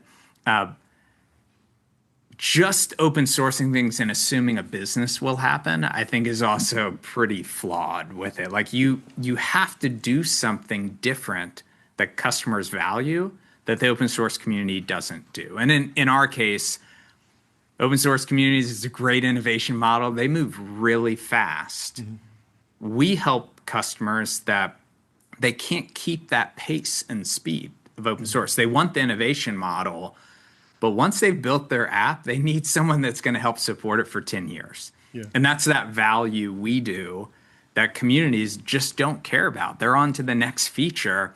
And so it's been a really nice balance of, we work with the community, we complement it, but we provide enterprise value. I think that's what's going to shake out in this world with AI of how do you find that symbiotic relationship where you can leverage open source, you can use innovation models or other areas, but you still provide a concrete value to customers where they know what they're paying you for. How have you been processing the fact that it feels like Meta's pulling back from large scale open source AI efforts? China seems to be running away with it. Is there any other nuance to? Is it just like a business model problem that we haven't seen, like the Red Hat of AI kind of crop up or stick around in the case of OpenAI as they've kind of evolved their business model, although they do, of course, have GPT OSS. And Meta Llama is still a real product. But it does feel like China has just taken open source AI way more seriously. And I'm wondering if you have any read on was that always the way it needed to happen? Were there alternatives? How did you interpret the open source AI LLM war play out?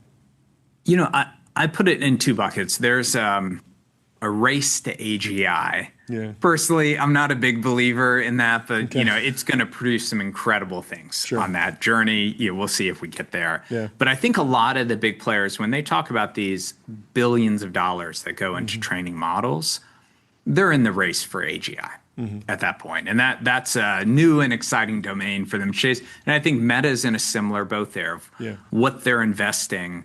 I love the fact that they open sourced it, but they're in that AGI-ish camp and race. The number one innovator in open source models, I would say, is academia at this point. China has always been strong in open source. The US is very strong. Europe is very strong. But if you go look on Hugging Face at the sheer number of specialized tools we have out there, it's more than you're going to understand how to use well today. So the coaching I give customers is, I don't think we necessarily need a lot more. It's just that stability in a few. So I worry less about, China's created some pretty impressive innovations like in the Quinn model on training.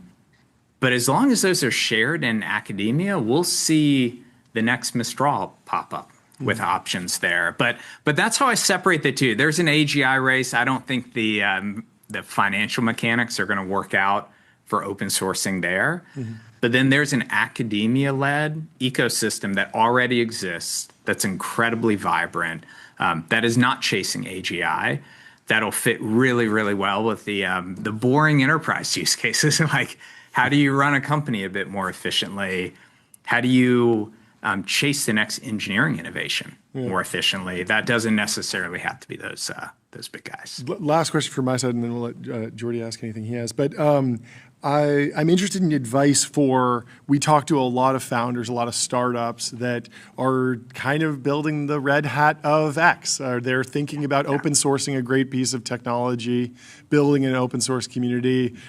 We often talk to Y Combinator founders that come on and tell us, I have 5,000 GitHub stars already. I'm raising money. I'm going to build the next thing. And they're not going after Red Hat directly. They want to learn as much as possible from you. So do you have any advice for founders who are earlier in the journey? They might have built something great, a useful tool, a piece of software, and they really want to get the Red Hat model correct. They want to have an open source community, and then they also want to build a great for-profit business on top of it.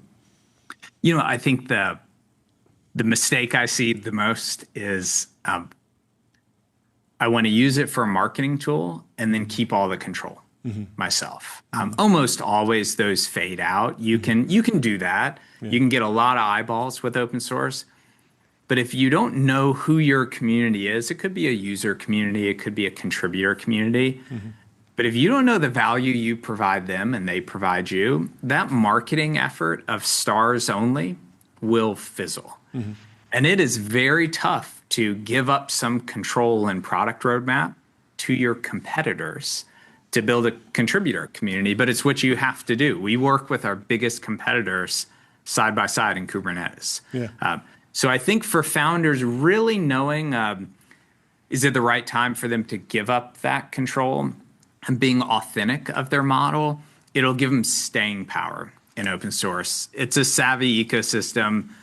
No one's going to get tricked into like a star count and then you build a durable forever business off that. But a lot of options down it. But I think knowing those and putting some thought into that is a really important first step. Makes sense. Jordy, anything? What do you think working for one company for 20 years is underrated?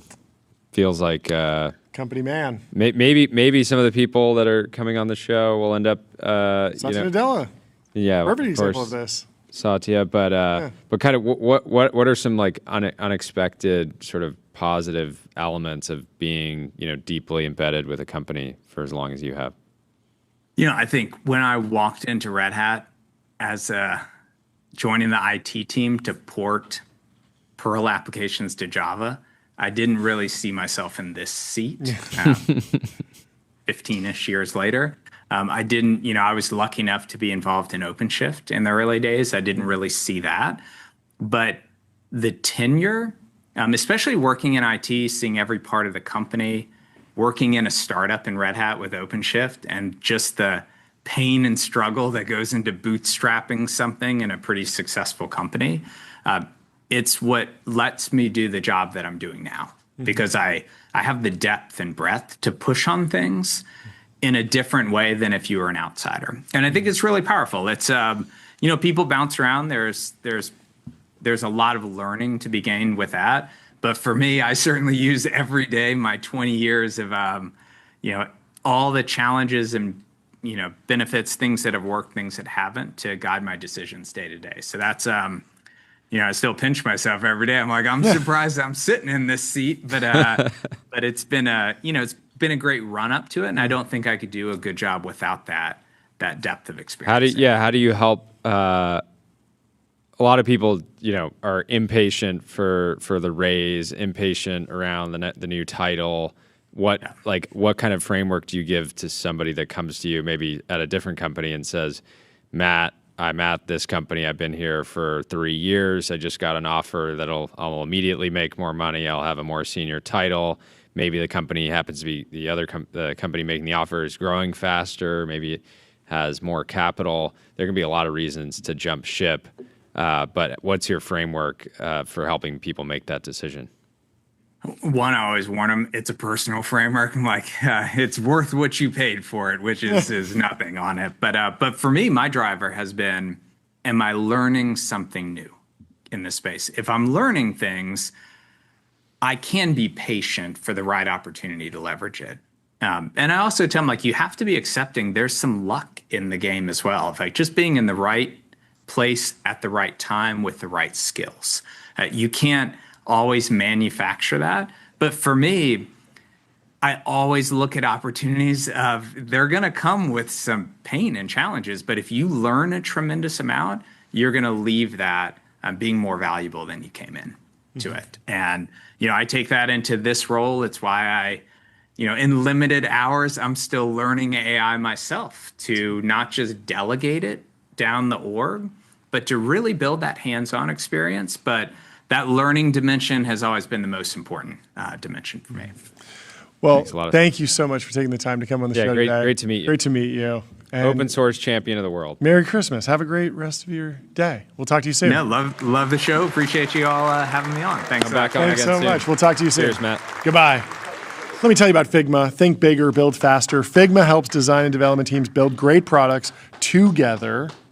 Gyms are coming to airports. This is big. Will you work out on your next plane? Consumers have been saying the other passengers aren't sweaty enough. Yeah. So this is we gotta have gyms right next to the gate. We have another guest joining in just a minute, but I want to riff on this for like 10 minutes. This is hilarious because it seems to be a collab between the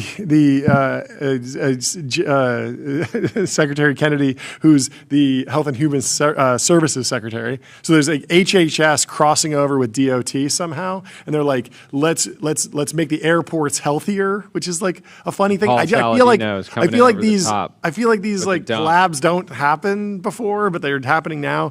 I don't know. The idea of working at an airport, it's kind of crazy because if you are all sweaty and then you have to, and they also said like you should dress up when you go to the airport, and if you're dressed up and then you are all sweaty, that seems pretty rough. But I don't know. I like the idea of doing something new in airports. I think it's cool. I think it's good that there's some opportunity for some sort of grant program. I guess the question is the $1 billion grant program with how much it costs to make, is this like 10 gyms? Well, so I don't know, because there's a world where you build a proper gym in the 10 most premier airports that has like a sauna, showers, like full laundry, you're good to go. You can spend like a couple hours in there, really get a serious workout in, or it could just be like a couple pull-up bars and you put one in every terminal in America. I don't know. It depends on how like can you imagine if it's just like, okay, yeah, like, turns out JFK put in an awesome application. They got all 1 billion. Little calisthenics sound. They got it all. I don't know. It's a very funny story. Anyway, let me tell you about Fall, the generative media platform for developers. Develop and fine-tune models with serverless GPUs and on-demand clusters. And we have our next guest in the Restream waiting room, Steven Schwartz from WAP. There he is. Steven, what's going on? Yo, what's up, guys? How are you? We are great. It's great to have you back on the show. You and the team have been insanely busy, it seems. Give us the update from the last few months. Yeah. So I think we talked in March, and since then, things have been really crazy. I think the best way to put it is that at this point in time in our company, in order to even grow the business by 50%, we have to add more than $1 billion in earnings on our platform each year. And I guess just to put in perspective what that looks like, if we were to onboard 1,000 businesses that do $1 million a year, which those are not small businesses, that would only grow our business under 50%, which is pretty bad. So I think that the story of our recent months has been, how are we going to really 10x this thing? And that requires us to think a lot bigger. So we've been expanding pretty aggressively internationally. We have been partnering with really amazing platforms. We had an announcement earlier today. And I think that, there's a lot of stuff that breaks when we grow, but the year's been pretty nuts. There's a lot of stuff coming out soon, and I'm really excited. And how big's the team today? The core team, people W2'd by WAP? Because I imagine that like part of the benefit is, everyone on the platform has some incentive to grow the platform and support, but I'm curious what the core team looks like. It's about 75 people. So it's actually a pretty similar size. I think that everyone's going at a really high RPM. We like to have our team really lean and everyone has a lot of autonomy and almost no bloat anywhere. So I think we're definitely underwater right now, and there's about 75 people total. Wow. So talk about the shape of the business. You guys had a post going viral this week. Somebody was saying, team talking about grinding. The team's grinding because you guys are, generating there's billions of dollars flowing through the platform and only 75 people working on the team. But the common criticism would be like, WAP is, a course platform. And obviously, like some of these partnerships you're announcing, like the bigger, broader vision, I think is certainly starting to crystallize for me. But talk about the shape of the business and really like where this is all going. Yeah, well, I think it's really funny how many people get offended when there's teams that are hard at work. I think it's obviously like results are the most important, and I think that there's not really the intention is nothing about trying to rage bait anybody or even to seek unnecessary attention. I don't even think Cameron expected that to go that viral. But I think that at the end of the day, when our team is excited about something, people are going to be working hard. And given the nature of our team, we have a lot of former founders and a lot of former entrepreneurs that are really driving huge parts of our business forward. And I think that the common people know WAP for so many different things, right? We started in sneaker bots, and then that naturally progressed into more a broader variety of different desktop software. And then people are like, hey, can we sell chats with the software? And we're like, yeah, that sounds like a good idea. Let's make sure you can do that. And then people are like, hey, can we drop the software entirely and just sell chats? And we're like, that sounds pretty cool. Paid chats, let's do it. And then people start to do that. And then they're like, can we also add long form video? And that made sense. People used to make the long form videos as a way to explain how to use the software. And pretty quickly, people are like, wait, we don't even need to sell software or chats. We can just sell long form video. And that's what the course is. And I don't think that we ever set out to be a course platform at all. We really focus hard on the primitives that are necessary for the future of work and for the future of commerce generally. And I think that one of the lowest lift ways to start a business is making a course. And I think that when you look at our business today, I think we probably do more than $1 billion a year in paid groups and educational programs. We probably do almost $1 billion in agency services that are sold on the platform. We'll do $300-400 million of pure software sales, and I mean, on the emerging side, I think we even have more than $50 million of physical product sales each year now. So I think that when you go to our homepage, we do a pretty poor job showcasing a lot of the supply. That's not been a huge priority of ours today. We are very focused on our infrastructure for the sellers and for the platforms now that are integrating with our product. So I think that the core sellers are generally the loudest because they're very good marketers, and they typically round out, I think, a lot of the other stuff in the platform. People know WAP as well for clipping and things like that, which are also really awesome ways to make money. But yeah, the core stuff is funny. Totally. What's going on the actual infrastructure side? You guys used to work with Stripe on the back end. You killed that part. You moved on from that partnership at some point. How are you guys processing payments today on all these different verticals? And I'm assuming that's like a core part of the offering for these individuals, businesses that are coming onto the platform, and you're giving them a variety of ways to monetize. Yeah, so you can kind of think about the core value prop of WAP to be payments and distribution, all out of the box. And I think that we never really set out to be a payments platform. I think that's pretty boring, and I think that there's a lot more that we can do. I'd say that today money is much more commoditized than it was 10 years ago, and especially on the payments front. We don't think that that's a real long-term way to create value. And I think that when we look at our ecosystem as a whole, the mentality is like, how can we bring all these parts of the internet together in a way that makes it really easy for retail and for general consumers to actually get what they need to start a business, right? When people think of payments today, they really only generally know Stripe. And after that is a huge fall off. No one really can generally name even another company that's similar to Stripe. You may have Shopify in the picture, but they're very, very focused on physical and larger shops now. So for us, it's really, really important that everything is extremely tightly integrated. And when you're asking about infrastructure, the way that we look at it is we have people earning about $200 million a month on the platform today. So part of our infrastructure is dedicated to thinking about how can we get more functionality delivered to those merchants so they can do a lot more with their money. Today, just for reference, the process is almost universal across every merchant. They'll make money, and then they'll withdraw to their bank, and then they'll go invest on Meta and TikTok ads or whichever ads platform of their choice, and then they'll invest in crypto. And I think that it's really exciting right now on the infrastructure side because we're about to let merchants do a lot more with their money. So you can imagine you make money, you go invest it into ads, you go invest it into Bitcoin, you go place bets on Polymarket, you go and do a lot more with your money. So we're doing a lot to bring a lot of our activity on chain and to tap into the broader financial application layer that exists today. So that's one part of our infrastructure side. And the other part of our infrastructure side is on the advertising front. I think it's distribution is critical, and we've recently partnered up with a number of different, for example, games on Discord or publishers writing blogs that will actually render products that are listed on WAP. And that means that anybody selling on our platform gets to take advantage of pretty immediate distribution.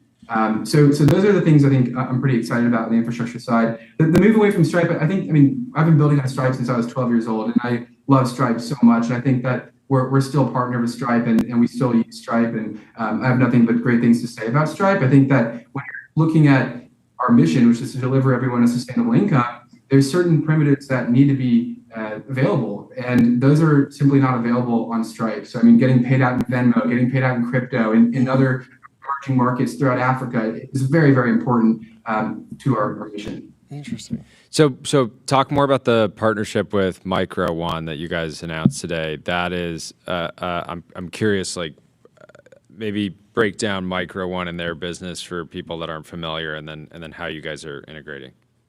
Yeah, so Micro One is a really cool business. They basically partner with AI labs to offer general public access to pre-recorded videos and situations that the general public can weigh in on and say, what would they interpret the most likely solution to any set of visual problems to be, and the AI labs will use that as fuel for their training data.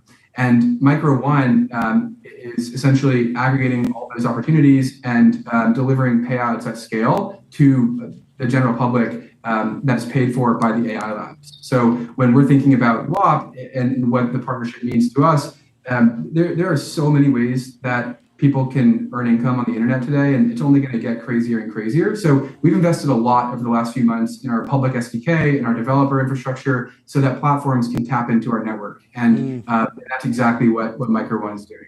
That's pretty interesting. Did you think about getting into data labeling earlier and in a direct way? Yeah, I mean, did you ever think about like just offering data labeling tasks to the current community of people on WAP? Because didn't DoorDash like launch or Uber was going to launch like the ability to do data labeling tasks while you wait for your next thing or something? Like anyone with a pool of huge human capital is looking at this right now, right? Yeah, I mean, how do you think about the different eras even? It felt like the 2010s where if you had a cell phone, you could make money in the real world. And now it's kind of the continuation of that is like if you have an internet connection, you guys are trying to just enable somebody to open an app and make maybe they're not going to immediately make some incredible income, but it's most of the apps you open them, they suck your attention and money and all that. You guys are trying to have an app that you can open and have the opposite effect. Yeah, I think I grew up on Facebook all day, every day, and Skype. And I think that there's two ways you could have gone on the social media platforms. You could have maybe sat there and just read and watched videos and what the kids call brain rot today. I think the other way is to try to get as much productivity and value out of the network as you can, meeting people and maybe finding customers and whatnot. And for me and the people that I met early on the internet, we focused on the latter. And I think that the goal of WAP is to bring together all of the pieces of the internet that are super scattered right now and hopefully make it a place that's a lot more worth your time to spend. And I think that the money is one part of it, but I'd say it's also like the idea and dream of starting your own business is very much an aspiration to a lot of people. And we think that you open the app and I mean, you can start a business, you can find ways to make money by providing value to other peers on the network. You can meet people in chats, and it's a very much expansive application that I think it makes it difficult for people to understand what we do. So with Micro One, you're just providing the like the payment backend. They're actually going to source the experts to do the data labeling. Is that right? And then they're also handling the relationship with whatever lab they're selling the data to. Yeah. So to answer your question, have we thought about going into that type of market? Yeah. I think that for us, we really try to stay on what we're good at, and I think what we're good at is and how we handle payments, how we handle payouts, how we handle what else you can do with your money, as well as distribution. And we don't know as anywhere near the amount of industry expertise that Micro One does, and I think that's why we wanted to partner with them. And we don't have that's not our forte. So I don't think we really have thought much about going into that. I mean, we did the clipping stuff and the content reward stuff. And now, I mean, there's actually a lot of other platforms that are starting to implement our SDK as well on that front. Because again, like we built that app in 2 days as a test case to show what you could do with the WAP ecosystem. And it obviously blew up. I think we still pay out millions of dollars a month to people all over the world that are clipping. But there's also other platforms now that are integrating that stack and are able to focus really, really hard on making sure that's an amazing product. Yeah. I feel like you sort of live in the future because you're so tapped into young entrepreneurship broadly and such a wide swath of individuals. Can you help me get up to speed on how the next generation is thinking about sports betting and gambling? Because I feel like there was like the drop shipping wave, there was the course wave, the clipping wave. Like, is sports betting is it going through a boom right now? Because in tech, with the prediction markets, I think everyone's like starting to be a little bit more top of mind, but they might forget that, we had the CEO of DraftKings on the show yesterday, and I think Google invested in that company in like 2017. And so it's not new, but it does seem like it's growing a little bit, but I'd love to know, like, how are you? Capital G invested, I think, in Flutter or FanDuel. Oh, that's right. Okay. Sorry. Yeah. So like, obviously like sports betting is not a new invention, but it does feel like maybe it's going through a renaissance. How are you seeing like the trend within that industry? Like what are the trends that you'd even describe? Yeah, it's a good question. I mean, sports betting has been around since like Coliseum days and even before that. So I think that it's a really good way for people to be literally bought into what they're watching. And I think that what's happening now is you're seeing a lot of entertainment, a lot of social, and a lot of integration between all of that on top of sports betting, which makes it a lot more fun. And I think when you imagine somebody to be watching a football game betting alone, it's a lot less fun than betting with your friends. Okay. And I think that when people think of sports betting and WAP, a lot of that notion is around the communities that are on the platform talking about sports betting and participating in sports betting, but they're not really betting on our platform. And I think that people very much love to bet, and I don't think that's going to change. I think that the types of bets will evolve. And I mean, I'd say that sports betting in the 2000s was probably more popular for retail than investing in stocks, which is definitely changing now with Robinhood and all of the other more retail-friendly applications. So I think that people like to invest in things and to put their money where their mouth is. And I'd say that trend is going to continue on. And we're seeing during the sports season. So right now, it's definitely pretty popular. Yeah, I mean, like there has been a long history of folks doing financial education, teaching you how to trade stocks. Trading Forex has been a big thing that there's been a lot of courses around. Are there courses around sports betting? Are they like roughly the same? Is that the same size business, or is that like more niche because it's like more random? Yeah, well, I think asking what kind of categories are on WAP is kind of like asking what categorical content exists on social media or Twitter. And it's just everything. It's ephemeral, and it evolves so much that maybe somebody will launch a sports betting community and they'll add a course to it, but it's not necessarily the core part of the product that somebody's to other users. Sure.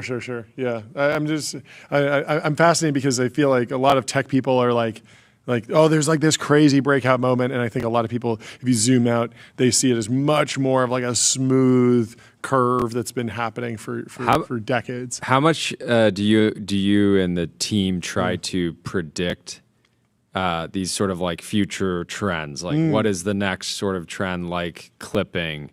Or is it more like reactionary to the current moment and saying like, let's build the best possible infrastructure for what's happening today? Or are you trying to looking in corners of the internet, maybe some subreddit that's gaining popularity or things like that, to try to predict these things and actually be ahead of them? I think that we lean on our existing customers a lot to build around them and to make sure that if they're onto something early, that our platform can support what they want to do.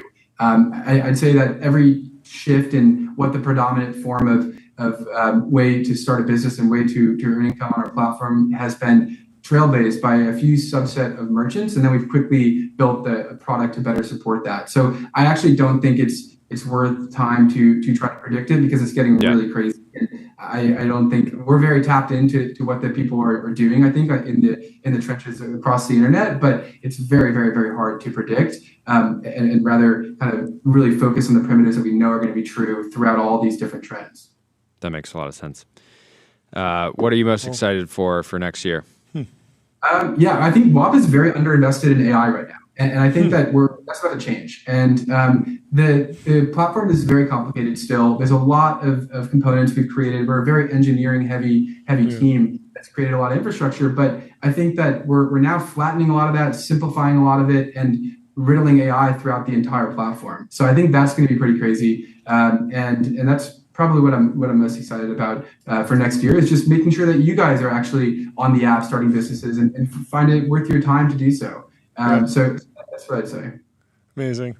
Well, thank you so much for taking the time to come chat with us today. Great to get the update, and congrats to the whole team on a wild year. I remember we have a mutual friend, won't name him because he's anonymous, but I think he told us at the end. He told us at the end of last year, Q4 of last year, the company that he was most, and this is like an institutional investor. He was like, the company I'm most bullish on, that is most under the radar, most underhyped, is WAP, and you guys have certainly delivered this year. So, well done. Really appreciate it. Long way to go.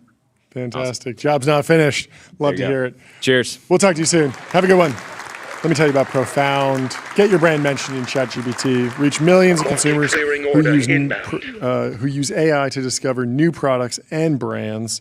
Gavin Baker says, deeply amused by all the confident commentary that data centers in space do not work from a physics or engineering perspective. Elon operates two of the largest coherent GPU clusters in the world. SpaceX is responsible for over 90% of mass to orbit, and SpaceX operates the largest satellite constellation in the solar system. More than 10 years later, no other company or country can consistently land and reuse orbital rockets. He publicly states that the lowest cost way to do AI compute will be with solar-powered satellites. Maybe, just maybe, his pencil and paper analysis of the physics or the economics at play is superior to yours. There might have even been more than just a pencil and paper analysis of the subject done by some of the best engineers in the world. Perhaps they have thought of a cooling solution that has not occurred to the galaxy brain accounts here, even after they took several minutes to carefully think about the problem. The CEO of Google also agrees that data centers in space will be normal within a decade. If you're not currently operating a large AI data center, a large satellite cluster, and have not landed a rocket, that takes most of the accounts on X. Maybe a little less quick to confidently assume that Elon and Google are both wrong on this topic, especially when they are working, albeit very small, data center in space today. StarCloud's orbital setup just successfully trained an LLM. Great name, by the way. Yes, I'm biased on these topics, and as ever, time will tell. I think a lot of the reaction was just like, hey, like 3 to 4 years feels super aggressive. Yeah. But 10. At the same time, I don't know. I was trying to put it in like where would I, how would I quantify my position? And I would probably say like there will be under 1 gigawatt of capacity in space by the end of 2027. And by the end of 2027, I expect to see several gigawatts of like AI data centers online in terrestrial base. But maybe that's too conservative. And maybe that's not even what Gavin's saying. Maybe Gavin is targeting something more like 2029, maybe 2030, something like that. But if you were to try and say, like there will be a significant amount of compute, like 10% of overall compute or something like that, in space in a year or two, that feels maybe more aggressive. But in 20 years, I don't think anyone disagrees with that. In 2 years, I think everyone agrees it's not there. So it really feels like we're talking about timelines here more than if. It's more when. But I'm not sure. I don't know. Elon responded and said, "Fools are determined to be fools. Trying to stop them from being so is futile." Hey, optimists get rich. Pessimists sound smart. Easy to be pessimistic on this. Should we pull up this clip? I am optimistic about Julius AI, the AI data analyst that works for you. Join millions who use Julius to connect their data and ask questions and get insights in seconds. I'd love to pull up a clip. Let's pull up this clip from CEO of Netflix. Oh, we go from 8% of view hours today in the United States to 9%. So we're still behind YouTube at 13%. And potentially worth noting that we would be behind what would be if Paramount combined with WBD, them at 14%. So we think that there's a really strong fundamentals-based case here for why regulators should approve this deal. Yeah, this we go from 8% of view hours today in the United States. So yeah, view hours, is that like a good metric? There's something. He's definitely including YouTube in there and using view hours. At the same time, I think that's That's valuable. I don't know. It's hard to kind of grapple with. As a consumer, it doesn't seem like it's oh no, all of a sudden there's only one place to get content. Like that's not what people are the most worried about. They're maybe worried about a one buyer scenario for the movies that they make. Anyway, you can always just make a movie and put it on Restream. One live stream, 30 plus destinations. If you want multi-stream, go to restream.com. Restream is going to stay independent. There's a post here from Julian. He says, if you thought paying for your kid's college tuition was nice, Larry Ellison is writing a $40 billion check for his son to acquire a movie studio and a television network. Yes. That, my friends, is Father of the Year. Totally agree. We should all aspire to one day write a $40 billion check for our children. 100%. Each of them, actually. I can't. It's hard to think of a better use of, 20% of the net worth than picking up a movie studio? Doing a deal with your son. It seems fun. It seems like Larry is definitely in the conversation. He's at the dinner. He's hanging out. He's part of this, even though David's obviously driving the story. Larry's very much there, right in the show, but also participating. Joe commenting on... We already talked about that on the show. Yeah, let's skip ahead. Let's go to this data on a quiet year for venture capital. Bryce Roberts posted it. Looks like it's from The Information, but the source is PitchBook. So there's a couple things going on here. But terrible. I thought we were so back. With the AI boom, I am shocked by this data. Are you shocked by this data? I'm shocked. It certainly hasn't felt like that. I thought it was going to be higher than ever. It feels like there's so many new funds. There's so many new massive funding rounds. But are we still working through the 2022 glut of capital or something? Like, what's going on? Yeah, I mean, sentiment was that AI saved private markets, venture capital. Yes. Because it was we were on a crazy sugar high in 2021. And we've had so many folks come on the show that just yesterday I raised $500 million seed. It's like, that's got to come from somewhere. But apparently only $50 billion flowed into venture in 2025. Well, yeah, so these funds are deploying capital. Some of them might still be deploying. Hopefully, there's still some, not all of, obviously, the funds that were raised in 2022. It's not like they just were like, I'm going to deploy this all this year. It's like that it trickles out. I think the other thing, the reason that this is surprising is that some of these big headline deals that the industry has been focused on this year are sovereigns going direct. They're hyperscalers making these big equity investments in labs. Yeah. And so that kind of, that's kind of, Nvidia. I think we've had a couple guests today say Nvidia. Throwing me off. But anyways, it certainly doesn't feel like this. The question then is, you're also just seeing way less venture funds being formed. Maybe that's healthy, right? So Katie Roof, who broke this story, says venture fundraising is the worst it's been in at least a decade. And I don't mean for startups, which are seeing an AI boom bubble. The firms themselves are often struggling. We are seeing the lowest number of venture funds raised in at least 10 years. I'm fascinated by this. I wonder if we're going to see venture funds close down, or is this just a function of the everyone gets a fund phenomenon sort of pulling back? Because maybe it's really that 2021, 2022 were just complete deviations from the norm, because it really was a time when everyone got a fund. It was crazy. Anyway, let me tell you about Linear. Meet the system for modern software development. Linear streamlines work across the entire development cycle, from roadmap to release. We also have a venture capitalist joining the show. Saam can break it down for us, and I'd love to know his thoughts on this bombshell report from the information that says you're Please cooked. Say it's not real. You're cooked. It says, if you're in venture, pivot to, toiletry. No, not toiletry.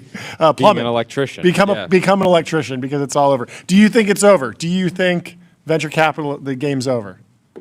Guys, the game it's never been better. I think let's go. Let's go. Thanks for having me on. Venture capitalist. It's never been better. Put the headline up. I love it.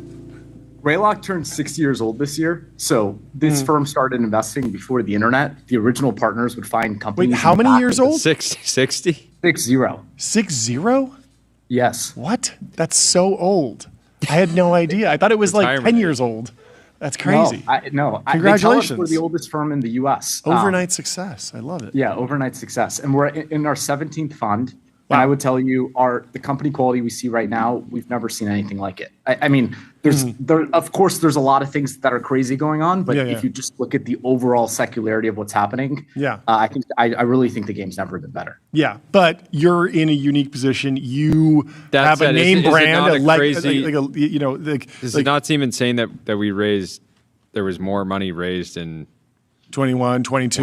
2018, yeah, so help me understand it, because Greylock is in a great position. It's a great brand. It's a name that everyone knows, been around for 60 years. It's crazy. You can get into the companies that are doing really well. If we are witnessing more monopolistic markets, more winner-take-all bets, more, the champion's being crowned in this category, everyone's just got to get in. You're going to be one of the funds to get in. A lot of people are not going to get in.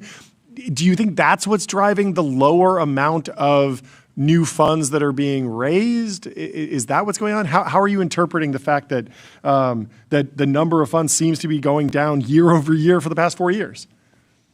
I think we had, and you guys were talking a little bit about this, but there was almost this one-time anomaly in the market structure in the 21 period where you saw like an explosion of new funds. Yeah. And on the one hand, it was like super exciting, all these solo GPs, new funds, new guard, et cetera. And then I think like once you hit an air pocket and you realize like life is not just straight and up to the right, but these cycles have ups and downs, and even the best companies have ups and downs. I mean, I think about the companies we've been a part of from when they got started, the most recent success case being Figma. Like it took Figma several years to get the product right and start accelerating sales. And they became one of the fastest growing companies of all time. Entrepreneurs want firms that are in this for the very, very long run. And so what you're going to see is a reconcentration to a small set of firms that are like venture capital is 100% of what they do. Yep. They don't have any other jobs. It's not a side gig. And those firms are going to raise more capital and be stronger partners to the best companies. It wouldn't surprise me if like the net number of firms goes down because most firms don't perform. But I think if you think about it on an aggregate basis and like what lies ahead for venture, there's good reason to be extremely optimistic. Let's talk about SPVs, because I think that might be a piece of what's going on here. Does Greylock historically have a policy around when to pull the SPV off the shelf? I know some firms, they never use them. They never have in their history. Other firms, they use them as much as they want. Yeah, other firms are not even that special. They're not, every day. I just call them purpose vehicles. I don't call them special purpose vehicles, just regular purpose vehicles. TV. Just internally, walk me through Greylock's thesis on SPVs. Our business model is very simple, which is we want to partner with a small set of founders and be their most meaningful partner. We keep everything else really simple. Yeah. We have a single fund. It's $1 billion vehicle. Okay. We've raised $1 billion vehicles consistently over the last 15 to 20 years. Yeah. That $1 billion goes into a really concentrated set of core positions, something like 25 companies. Wow. And then if we do our job right and we partner with the right teams, some subset of those go on to become iconic public businesses. And the founders do really well, our investors do well, we do well. We're not trying to like optimize at the margin and spin up an SPV here and spin up an SPV there. We think it like takes the eye off the ball. Like the only thing that really matters is leading that first or second round in the great companies. Okay, love that. Do you think that the fact that there are other firms spinning up a lot of SPVs for bigger and bigger deals could be I'm trying to resolve the cognitive dissonance of like, I'm looking at a chart going down, down, down in terms of money. And then every day I'm hearing bigger and bigger numbers around the AI boom and the AI bubble potentially. And it just feels like maybe some of the dollars that are flowing into just tech and growth investments and high growth companies is maybe not being captured by traditional venture capital firms. It might be sitting outside of the normal system. Do you think that's possible? Yeah. I think it is. So maybe two-part answer. So one is power laws always dictated technology and venture. AI makes the power law more extreme. So as we're saying, there's going to be a smaller set of companies, but also a smaller set of firms and capital pools that are involved with those companies and supporting those companies, and they will become larger than ever before. And I just saw the news about the most recent SpaceX tender. It's just the latest example of that.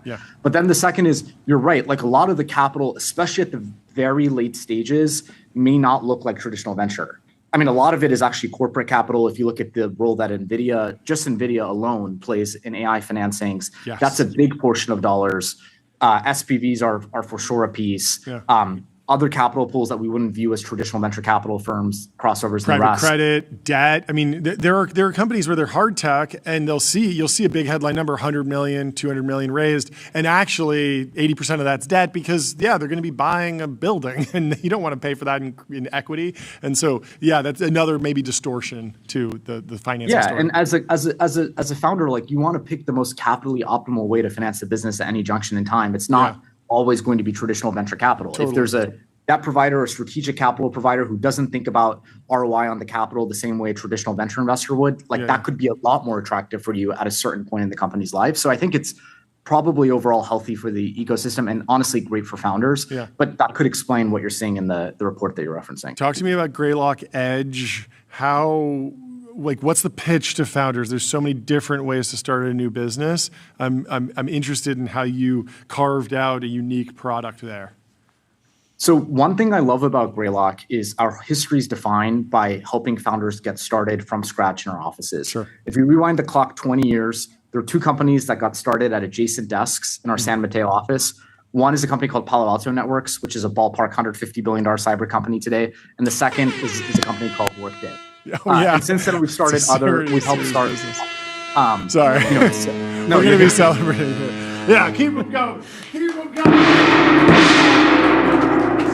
We got two banger companies. Let's go. Do you still have those desks? Like, do you keep them in like a glass box and pull them out? We have a variety of good luck charms from that office. I don't think we've now elevated to the modern standing desks, which I don't think were used back then. But and then I'd say since 2005 we've had another 8 or 9 companies get started that way, including Abnormal, which is late stage private, and others. So with Greylock Edge, we took all of that and we said, hey, let's go take that to the market so entrepreneurs understand when they get started, they can work with us before there's an idea, and we will work with them to help identify the right idea. We have 9 senior recruiters on our team. They place an engineer at a portfolio company every other day, so we'll help build out their initial engineering team. And then we have a large customer development arm that sources like somewhere between 40 to 70% of the first 2 years of pipeline. So it's kind of the way I look at it is we're an Iron Man suit. You plug into the Iron Man suit, we accelerate you out of the gate. And then once you're on your own, you kind of get rid of the Iron Man suit. Do you think it's particularly good for B2B enterprise companies? I mean, that sounds like because if I'm like, I'm starting a consumer company for, Midwestern moms or something, I'm going to be like, how are you going to help me go to market necessarily? Exactly. I'd say our focus is horizontal enterprise software. Okay. And what I mean by that is, by the way, like there's 21,000 companies in the world that do north of $1 billion a year in revenue. Cool. They control like most of IT spend in the world. So very simplistically, if you're an enterprise software entrepreneur and you can build something that can sell to those 20,000, you can build not just a public company, but a company of the scale of what I just spoke about. And for those, we have an understanding and an ability to accelerate. It's not going to apply to everything. But for that shape of company, it's very, very successful. That's amazing. Cool. Jordy, anything else? This is great. Yeah.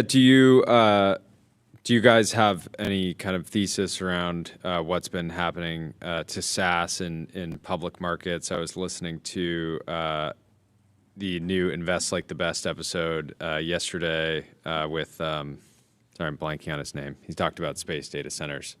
Gavin Baker. Sorry.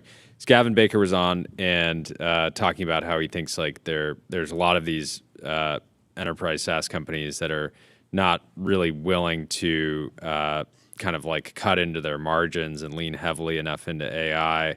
Like, what's your guys' like general? Clearly, you're bullish on the enterprise, like for these companies that are getting off the ground, and then maybe even late stage companies. Like, what is your general framework for how to think about how SaaS is evolving? I think in order to see a new rise in software, you need 3 things to be true. You need a new pricing model, you need a new underlying software interface, and you need a new data model. The last time that happened was in 2005 with cloud and the rise of those companies. That's happening again now. And in our view, it creates the first opportunity. By the way, investors have been looking for this for a long time. Like 8 years ago was mobile. And people were like mobile CRM, mobile HR software. But that was just a new interface. It wasn't fundamentally disruptive. I think the confluence now with sort of this agentic era is fundamentally disruptive, and we are going to see, like, let's say, late-stage and public software companies at threat from new startups that come in with an outcome-oriented model, an agentic-based interface, and operating directly on the unstructured raw data versus a structured schema. And it's very disruptive, right? And like, for example, we're investors in a company called Resolve AI, which automates software operations on top of observability tools. Mm-hmm. But now when you have agents doing all that work instead of users and humans, you have to ask yourself, okay, well, if I'm a large public SaaSco in that space, all of a sudden I've been disintermediated from my end user. What does that really mean for my long-term durability? And so we take like a very constructive view on it, which is really good for new startups and new companies. I think Gavin was making the comment that these late stage and also public companies, they're in a bit of a stuck between a rock and a hard place because they worry about short-term margins. In order to really lean into AI, you have to be willing to take down your margins with the belief that over time you're going to drive value and margins will come back up as the unit cost drops. A lot of companies are not willing to make that long-term investment, and in that dilemma creates the opportunity for startups. Mm-hmm. Makes a lot of sense. Well, thank you for joining. Great to meet you, and this was a lot of fun. She'll be back on soon. Thanks for having me, guys. We'll talk to you soon. Have a good day, and Merry Christmas. Merry Christmas. Gemini 3 Pro, Google's most intelligent model yet. It's state-of-the-art reasoning, next-level vibe coding, and deep multimodal understanding.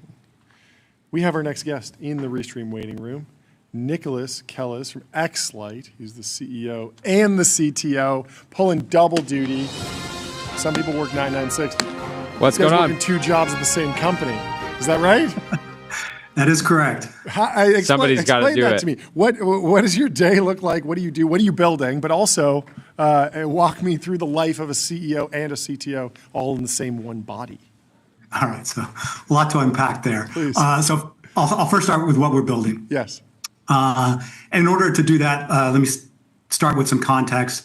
So I think it's valuable to take a step back and first recognize semiconductors are an essential part of modern society. Yep.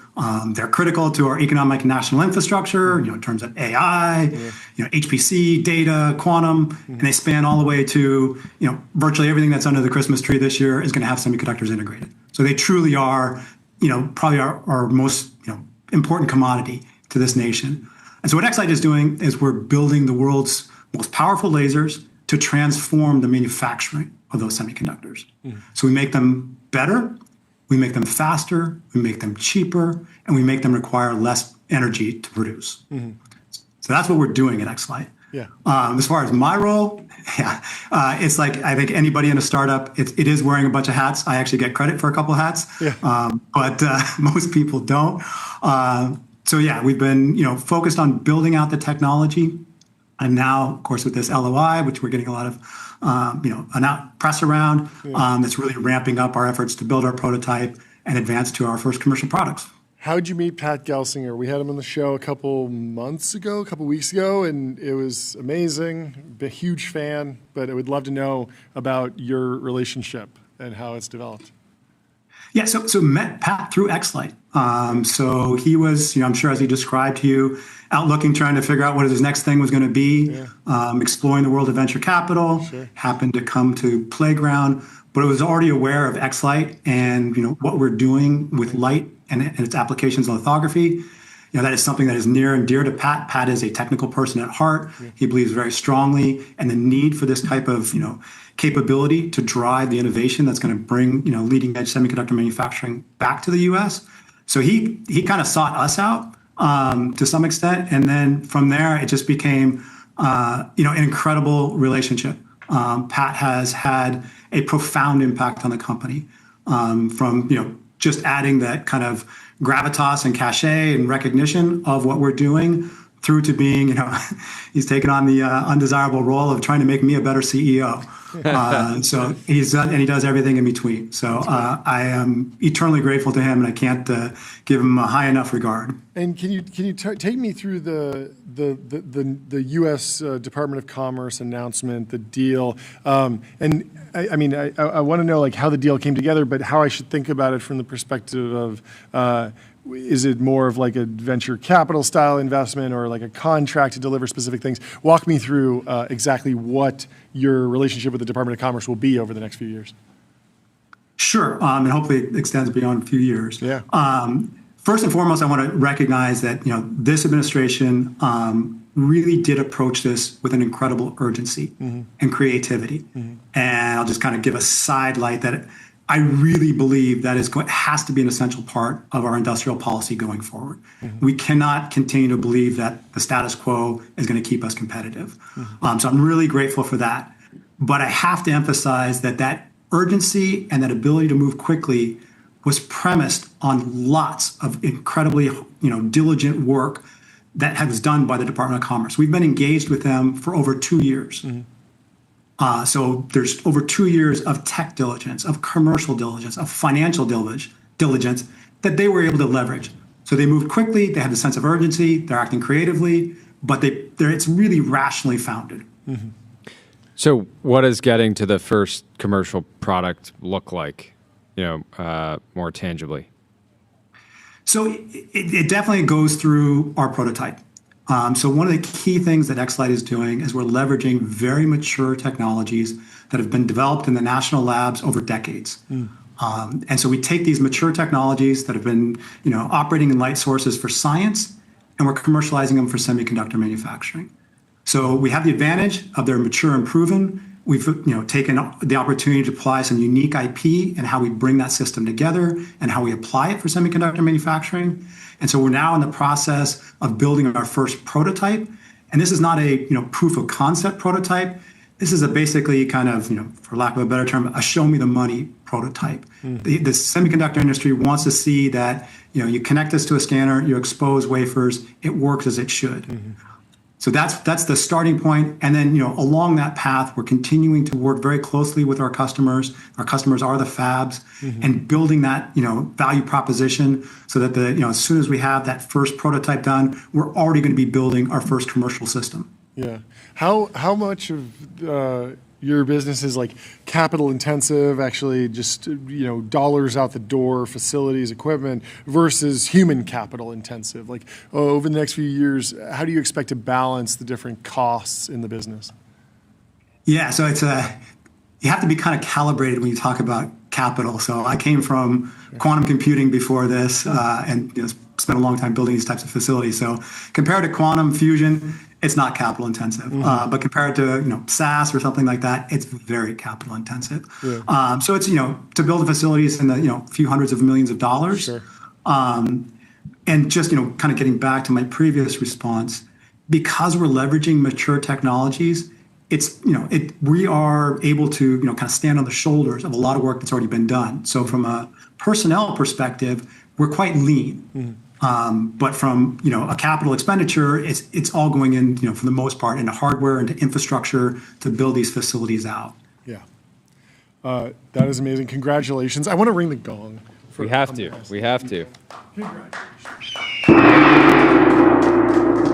Very, very cool. Congrats again to the whole team on the grant, and we're excited to follow the journey. And we will talk to you soon. In the loop.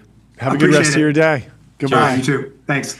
Let me tell you about GetBezel.com. Shop over 26,500 luxury watches, fully authenticated in-house by Bezel's team of experts. Our next guest is the CEO of DuPont Registry Group. I believe he's in the Restream waiting room now. We will bring him into the TV Pin Ultradome. Welcome back in the garage. Thank you so much for joining the show. Okay, how are you? Great to have you back. Fantastic. What are you in front of today? It's a 575M from Ferrari. Very nice. Little roof scoop on there. I love that. What else is new in your world? Give us the latest update. What news is going on in your world?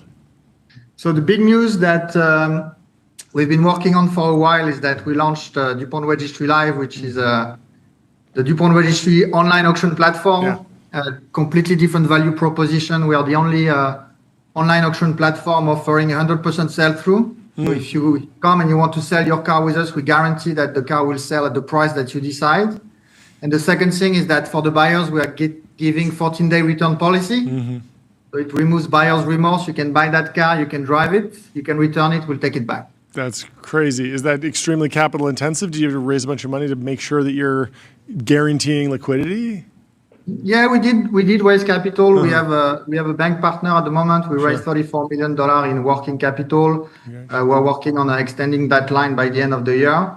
And it allows us to acquire the cars. Most of the cars today are own inventory, but we believe that a lot of dealers are going to sign up as well as private sellers. So, I mean, I imagine that there has to be a rigorous vetting process on the way in that case, right? You can't just take any old Nissan Murano Cross Cabriolet and throw it on the site.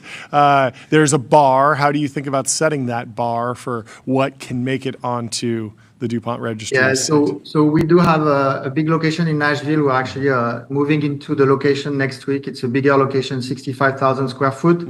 So we take ownership of the car. We're going to ship the car to that location. We're going to do an inspection that will bring the DuPont registry certification to the car, and then we are taking nice picture of the car and we're pushing it online, and then we make sure that. So have you guys been specifically acquiring inventory in order to launch the platform, or were you historically holding inventory? Because I always have leveraged the platform just as a buyer and enthusiast to just browse cars and know that you guys are sourcing from a ton of different dealerships. Yeah, we're sourcing from our dealership partners. We're sourcing from private sellers. This has been going on for the past 18 months. We're now transacting close to 1,000 cars every month. And part of those now cars is a new omnichannel strategy to be able to sell those cars to the potential buyers. We do have dealers today on our platform that are bidding for cars. We do have clients as well. This is the power of the DuPont REGISTRY Group ecosystem. What's the most underrated car on DuPont registry today? Right now, the only one that I would bid on, for me personally, I have my eyes on that Targa by Singer. That's the this one. Is a beautiful car. This is olive green. It's Targa. It's just amazing. Yeah, it looks remarkable. It's stunning. What are you like? How is the? I can understand, having the guarantees, having that return policy, having the certification. That all makes a lot of sense. It's nicely counterpositioned against other auction platforms, both new and old, that are kind of relying on, kind of winging it. But am I missing anything around like the other ways in which the platform is opinionated or differentiated? No, it's exactly that. Those are the two main differentiators. This is our secret ingredients. This is how we are differentiating from platforms that are also doing online auction. It's very disruptive. A lot of people are asking us, how do you do it? This is our secret sauce. We have the platform and we have the ecosystem to making us able to do these kind of things. Yeah. I mean, it's a great value prop. Makes a ton of sense. What are you most excited about for 2026 in the industry broadly? How did you react to some of the regulatory changes here in the U.S.? Are you expecting to be selling a bunch of mini Toyota trucks on? I don't know if those will meet the bar, but what's most exciting to you broadly in the industry? For me, the most exciting things, there is a report coming on Friday. It's a report done by Boston Consulting Group, and they used our data and our audience to run the report. It's estimating the luxury car market in the US to be $110 billion, and it's a market that in the next 10 years is going to double. We actually see that in the transaction we run now. There is a lot of potential. All the tariffs, etc., are actually fueling the luxury used car market at the moment. There is a lot of demand for those cars, and our buyers are really, really looking to have convenience to be able to transact online. And this is what we're building. Over the next 18 months, you will see a massive technology transformation in DuPont REGISTRY Group. And we will start enabling transactions online with the capacity for any buyer to buy the car from your phone, get it delivered. Love it. Question from the chat. How are you thinking about Chinese electric vehicles? We've talked about BYD on the show and Xiaomi. Do you think that there's promise there, opportunity there? Do you understand how your business might integrate with them? Because they're not being sold in the U.S. yet, but do you have any predictions for where that market might go? I mean, electric cars, some of them are amazing electric cars, and we've seen one of them beat the world record for the fastest cars on the road. Yeah. To me, 30 years from now, everyone is in a robotaxi. No one is driving for their day-to-day daily driver. Yep. And they're going to drive on weekends to have fun. Yep. Would you drive a Chinese electric car or would you drive a manual-gated Ferrari? Right? Yep. So our business, the business we're in, I think we're fine. You think we're fine? I love it. Do you think there'll actually be a resurgence in kind of like track and racing culture? I know there's some change of I don't know if this is public, but there's a real estate developer that's currently buying a racetrack here in California. I think there could be some renewed, and if people no longer have to drive on their commute, I think there will be more excitement around track days and things like that. But does that align? Of course, it's completely aligned with our strategy. We have a lot of experiences today where we get people on the road, where we are making sure that they can drive their cars in a very safe condition, but in the best condition. It includes track days, it includes rallies in the best places around the world. And I do believe that there will be more and more of that in the future. Yeah, makes a lot of sense. Maybe that's the next filter that you add. I'm looking at DuPont Registry and I see, you can filter by price, mileage, year, transmission, drivetrain, track only. You got to give us a track only a filter, but hopefully soon. I know the product's continually iterating. But thank you so much for taking the time to come chat with us. Yeah, great to get the update. Congrats on all the progress. Always a great time. Excited to start bidding myself. We'll talk to you soon. Great to see you. Thank you, everyone. Have a good one. Goodbye. Let me tell you about 8sleep.com. Exceptional sleep without exception. Fall asleep faster, sleep deeper, wake up energized. How'd you do last night? I think I've been picking it back up while I pull out my, I don't even know if my phone's around here. So you pull up your number. I'm going to tell you about adquick.com. Out-of-home advertising made easy and measurable. Say goodbye to the headaches of out-of-home advertising. Plan, buy, and measure out-of-home with precision with AdQuick. And, there's my phone. Let's see how I did. Well, we have our next guest here live in the not the Restream waiting room, the real stream waiting room, the TBP and Ultradome waiting room. We have Filip from Verkada. Welcome to the show.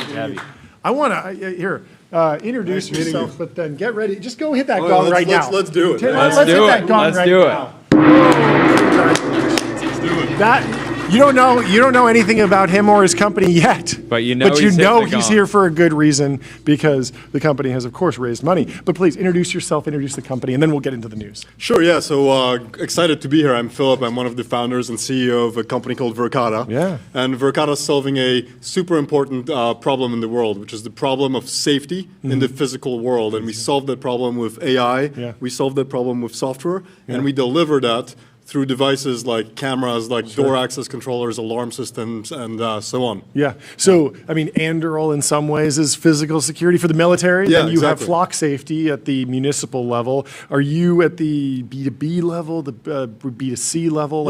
Who are your customers? Yeah. So think of enterprises, think of schools, think of government buildings, think of anyone and everyone in the world, places you probably interact with every day, airports, hospitals. If you go to the gym, gyms. Airport's in the gym. The gym's going to be in the airport. You're two for one now. There you go. So you get 2 for 1 there. That. But let me make it real for you with an example. So, we do 100 of the Fortune 500 use us today. Okay, wow. But to give you a sense. And that's in their office buildings, on their campuses? That office buildings, campuses, okay. What are the other 400 doing? What are they doing? Get with the picture. We're getting after them, yeah. So we'll get them all. But yeah, to put it in perspective, I think, it's sort of like an example makes sense. So just in LA, recently we got a customer, which is Terawatt, right? They are a commercial vehicle charging station. So they charge the self-driving cars, the Waymos of the world, you name it. And their challenge is they've got, kind of premises outdoors, parking lots where all expensive vehicles come in, and they need to secure that, right? And they don't want to guard on every parking lot. And so what's their best next alternative? Well, up to this point, it was, You can put cameras, and then you can hire people watching those cameras, and that's very expensive. And if you know anything about people, they're really bad at watching video. Oh yeah, like people miss stuff in video all the time. Especially because you could watch 300 hours, and there's only 30 seconds where it actually matters. Yeah, exactly. And so you take out your phone one time to watch that one TikTok, and then it was a really good meme. It was a really good meme. And you miss exactly what's going on. You miss the guy jumping the fence. You miss the guy stealing the cable or doing whatever. And so that's what we're able to do in real time. I imagine this product sells itself because if you don't have security, your salespeople can just go straight to the CEO's office. They just break right in. Don't do that. Okay, so you raised new money from Capital G, Google, $5.8 billion valuation. You are, it sounds like some or a good amount of it was used, was secondary.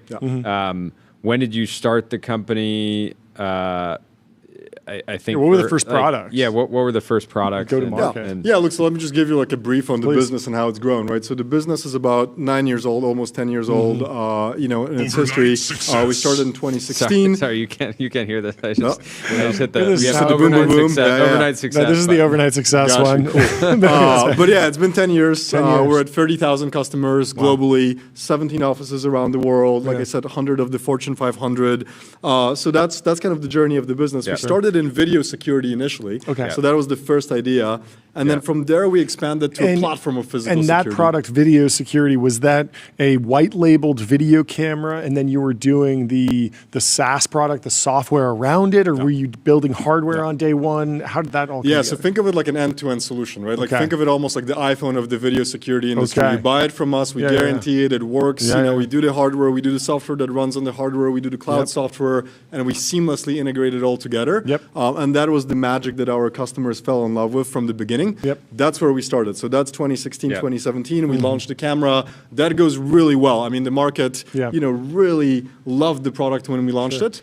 A few years into was there any doubt, or was it just up and to the right immediately? Well, it's interesting. Like there was doubt at the very, very beginning, right? Like in 2016, we were starting the company, and people said, "Philip, why are you doing hardware? Why not just do software? Just build, just build." Back then, computer vision. It wasn't even AI back then, right? There were so many hardware failures around that time too. And hardware is hard, right? I get it. Like I get why people were skeptical.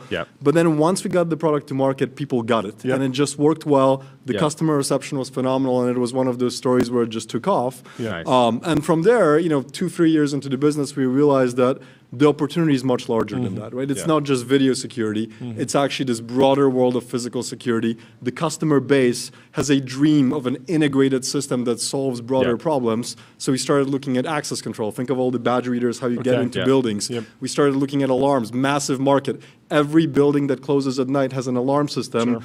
All of those send you false alarms. They've been invented years and years ago. All it takes is a truck drives by, a sensor shakes, and you're getting a call at 2 a.m. What is that about, right? Police stopped going to alarms because they get so many false alarms. So we said, let's solve that. It's the same thing with car alarms on the street. You exactly. walk around, it's going off. Like, cars going off. No one, even just psychologically in our society, really stops everything if they hear a car alarm going out. Exactly. If you're at a restaurant, you're not going to be like, I got to go check on that. Something serious is happening. You're like, car alarm. So that's where it evolved to. We now have the full suite, full platform. I'm super stoked. Like one of the cool things is, it's only been like 5 years really since we expanded beyond physical security. 77% of my core customers now use 2 or more of our products, right? 50% use 3 or more, and so on and so forth. So this platform story is really resonating. It's playing out really nicely.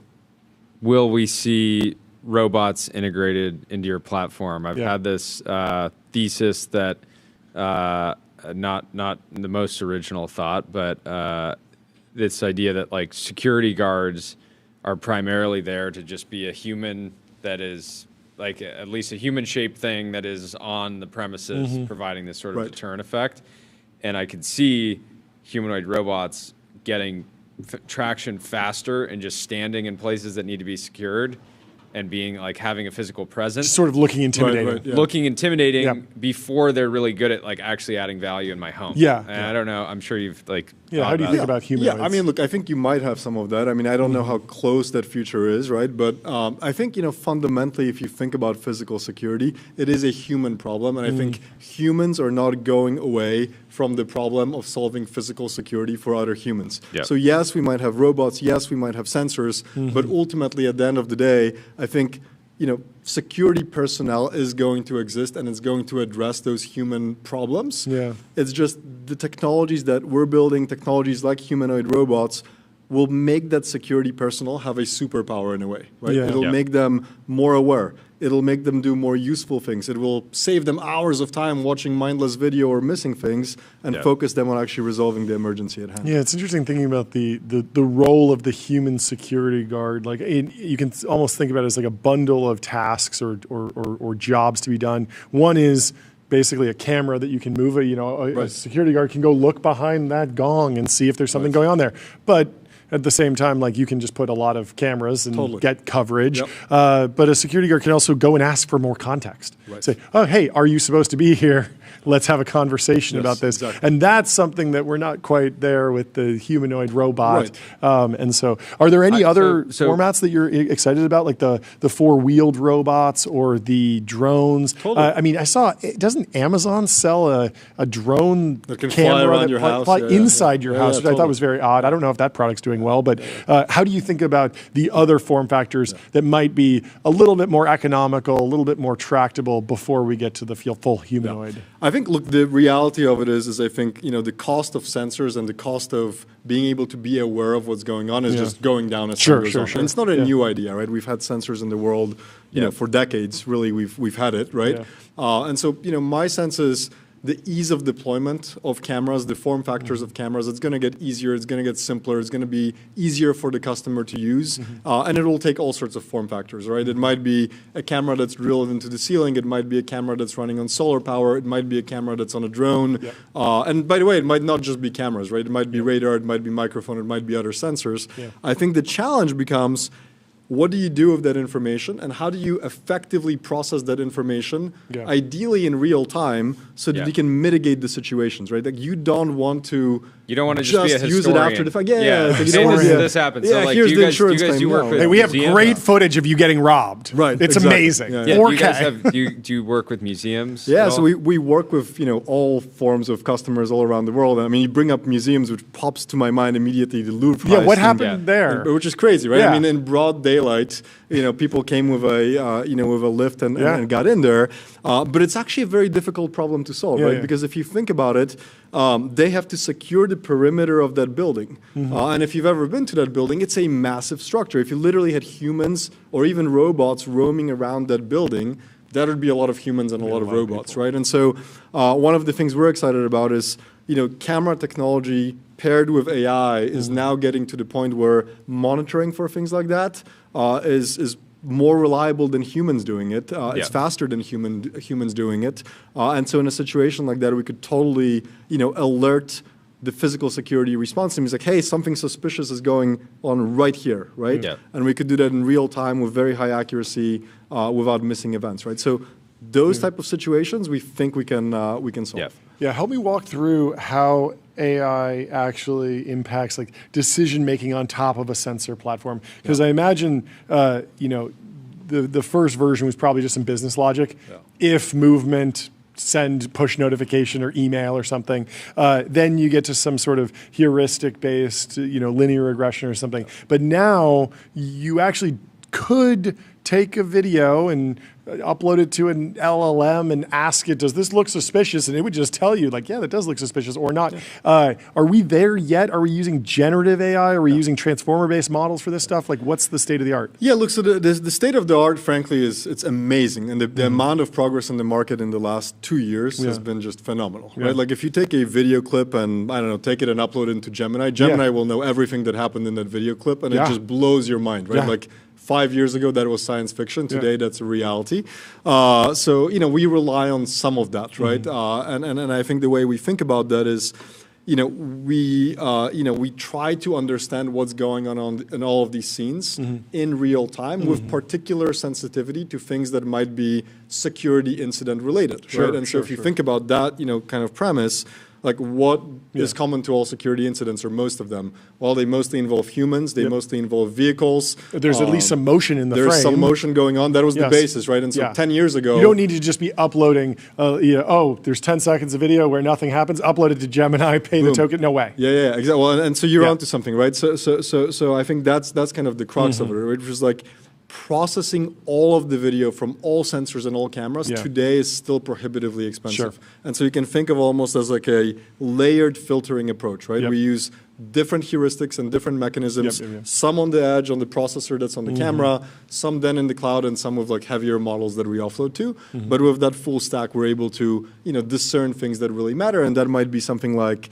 a person climbing a fence, right? Or a person carrying an object, or an object left behind, or, soon enough a person pulling a weapon. Interesting.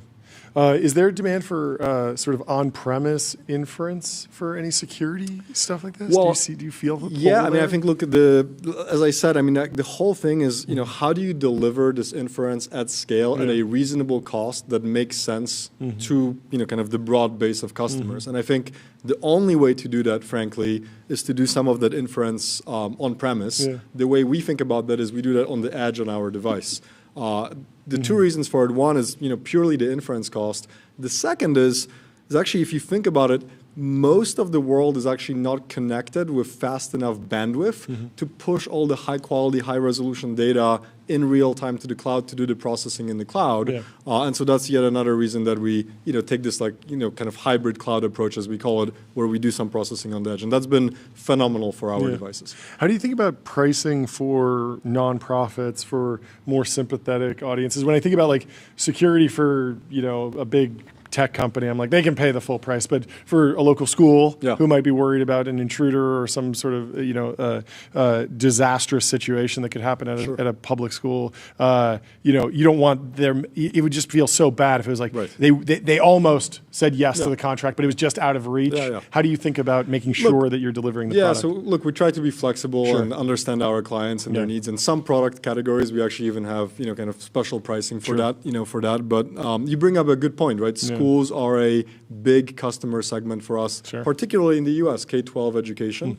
And some of it stems from kind of the very scary security issues. But what we're finding, which is really interesting, is the school might invest in our system to sort of prepare for these dramatic scenarios, but then they're finding so many more daily uses because we had made the software intuitive, right? So we're solving problems like kids vaping on campus or kids bullying each other, right? Or, I love the cases where like the principal sends us some video of like, these two kids got into a fight, and I was able to pull it up on my phone and figure it out. Oh, and by the way, I could like on my phone, quickly obscure the faces of other kids in the scene and share the two kids that were in trouble with the parents. Right? So things like that are, in my mind, it's positive outcome. You're building it out because you're going after the very scary problems. Of course. But there are so many more positive externalities. It's a completely different lifestyle. You used to be able to. You used to be able to say. You used to be able to throw down and get away with it. Well, let's be real. Kids are creative, right? So they will do fun stuff no matter what. But,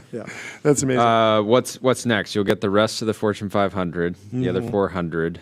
Are you going to go public at some point? You want to stay private forever? Yeah, look, I think we're a business that is definitely going to be a public company. If you think about it, we've got a market that supports it. $55 billion a year in spend in the categories that we operate in today. That's 6 product categories. We're chasing other adjacencies. Massive customer adoption. Our customers are buying more from us every year. So a customer who buys Verkada, 12 months later, they double their spend. 24 months later, they triple, and so on and so forth. So it's the kind of business that has the profile to be a public company. We're not ready to make that announcement today yet. Of course. But stay tuned, and we'll keep you posted. Built for it. What about like the supply chain? If you're building physical hardware, I imagine that the tariff, like Liberation Day, was probably stressful to you. How are you thinking about and also security is important, right? This is like potentially critical depending on who you're selling to. How do you think about building out your supply chain for manufacturing? Yeah, look, so lots of change in geopolitics. Obviously, we have a kind of Asia-heavy supply chain. We started in Taiwan. We diversified away from Taiwan, so we've got multiple regions in Asia where we manufacture our products. And there's also just different pieces, like a plastic housing coming from China is different than a semiconductor coming from China, right? Yeah, exactly. And then then the chips and the RAM and all the different components. But look, I would say over the last couple of years, we've diversified our supply chain, quite a bit. Yeah. So we feel, like we're in a good spot as it comes to that. That's cool. Yeah. Is there anything that you plan on like reshoring, or you're thinking about, or looking about making in America? Is that an interesting opportunity? Not yet. at the moment. Yeah. Not at the moment. Yeah. Maybe in the future. I don't know. Yeah, maybe. Anyway, thank you. Do you have anything else, Jordy? No, great. This to was meet fantastic. You. This was a lot of fun. Guys, thank you so much. Thanks for having it was me fun on to the be show. here. This was great. We need ricotta. We do. Let's get you. Set up. Thank you so much for hopping on the show. I'm going to tell you about Wander.com. Book a Wander with inspiring reviews, hotel-grade amenities, dreamy beds, top-tier cleaning, and 24/7 concierge service. It's a vacation home, but better. I wanted to close up the show by just reading this post because I just thought of Tyler immediately when this post came out from Jonah Katz.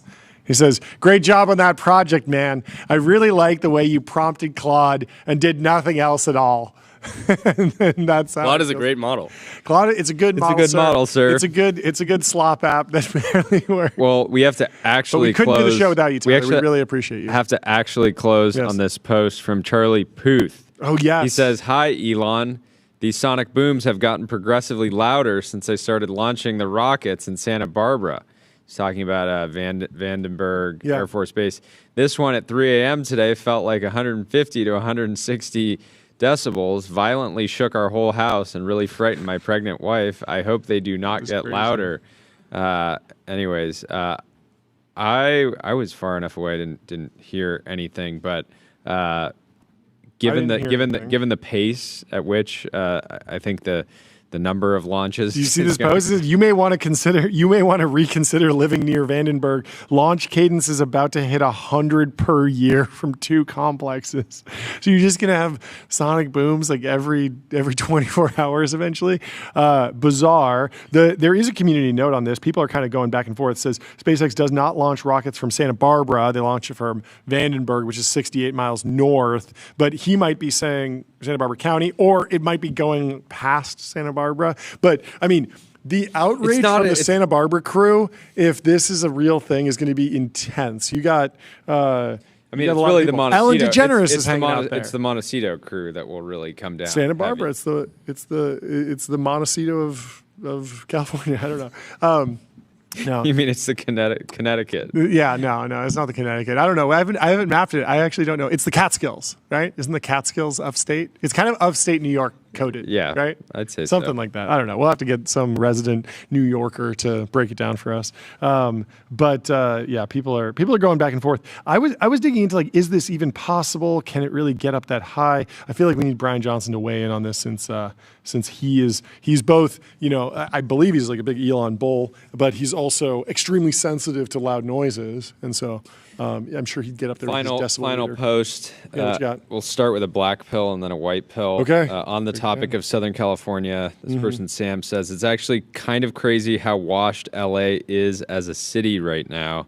Lots and lots of closed, failing restaurants. The wages here are shockingly low compared to cost of living. Film industry still hasn't recovered from that double strike 2 years ago. I've been saying it's been kind of feel like Detroit energy lately. Don't come at me with that negativity, brother. Trevor says things are definitely changing and will be painful for a bit, but the glass half full take is that all the boomers who held on to power for far too long are being shaken out. New blood pumping into every corner of the city next 20 years is going to be magic.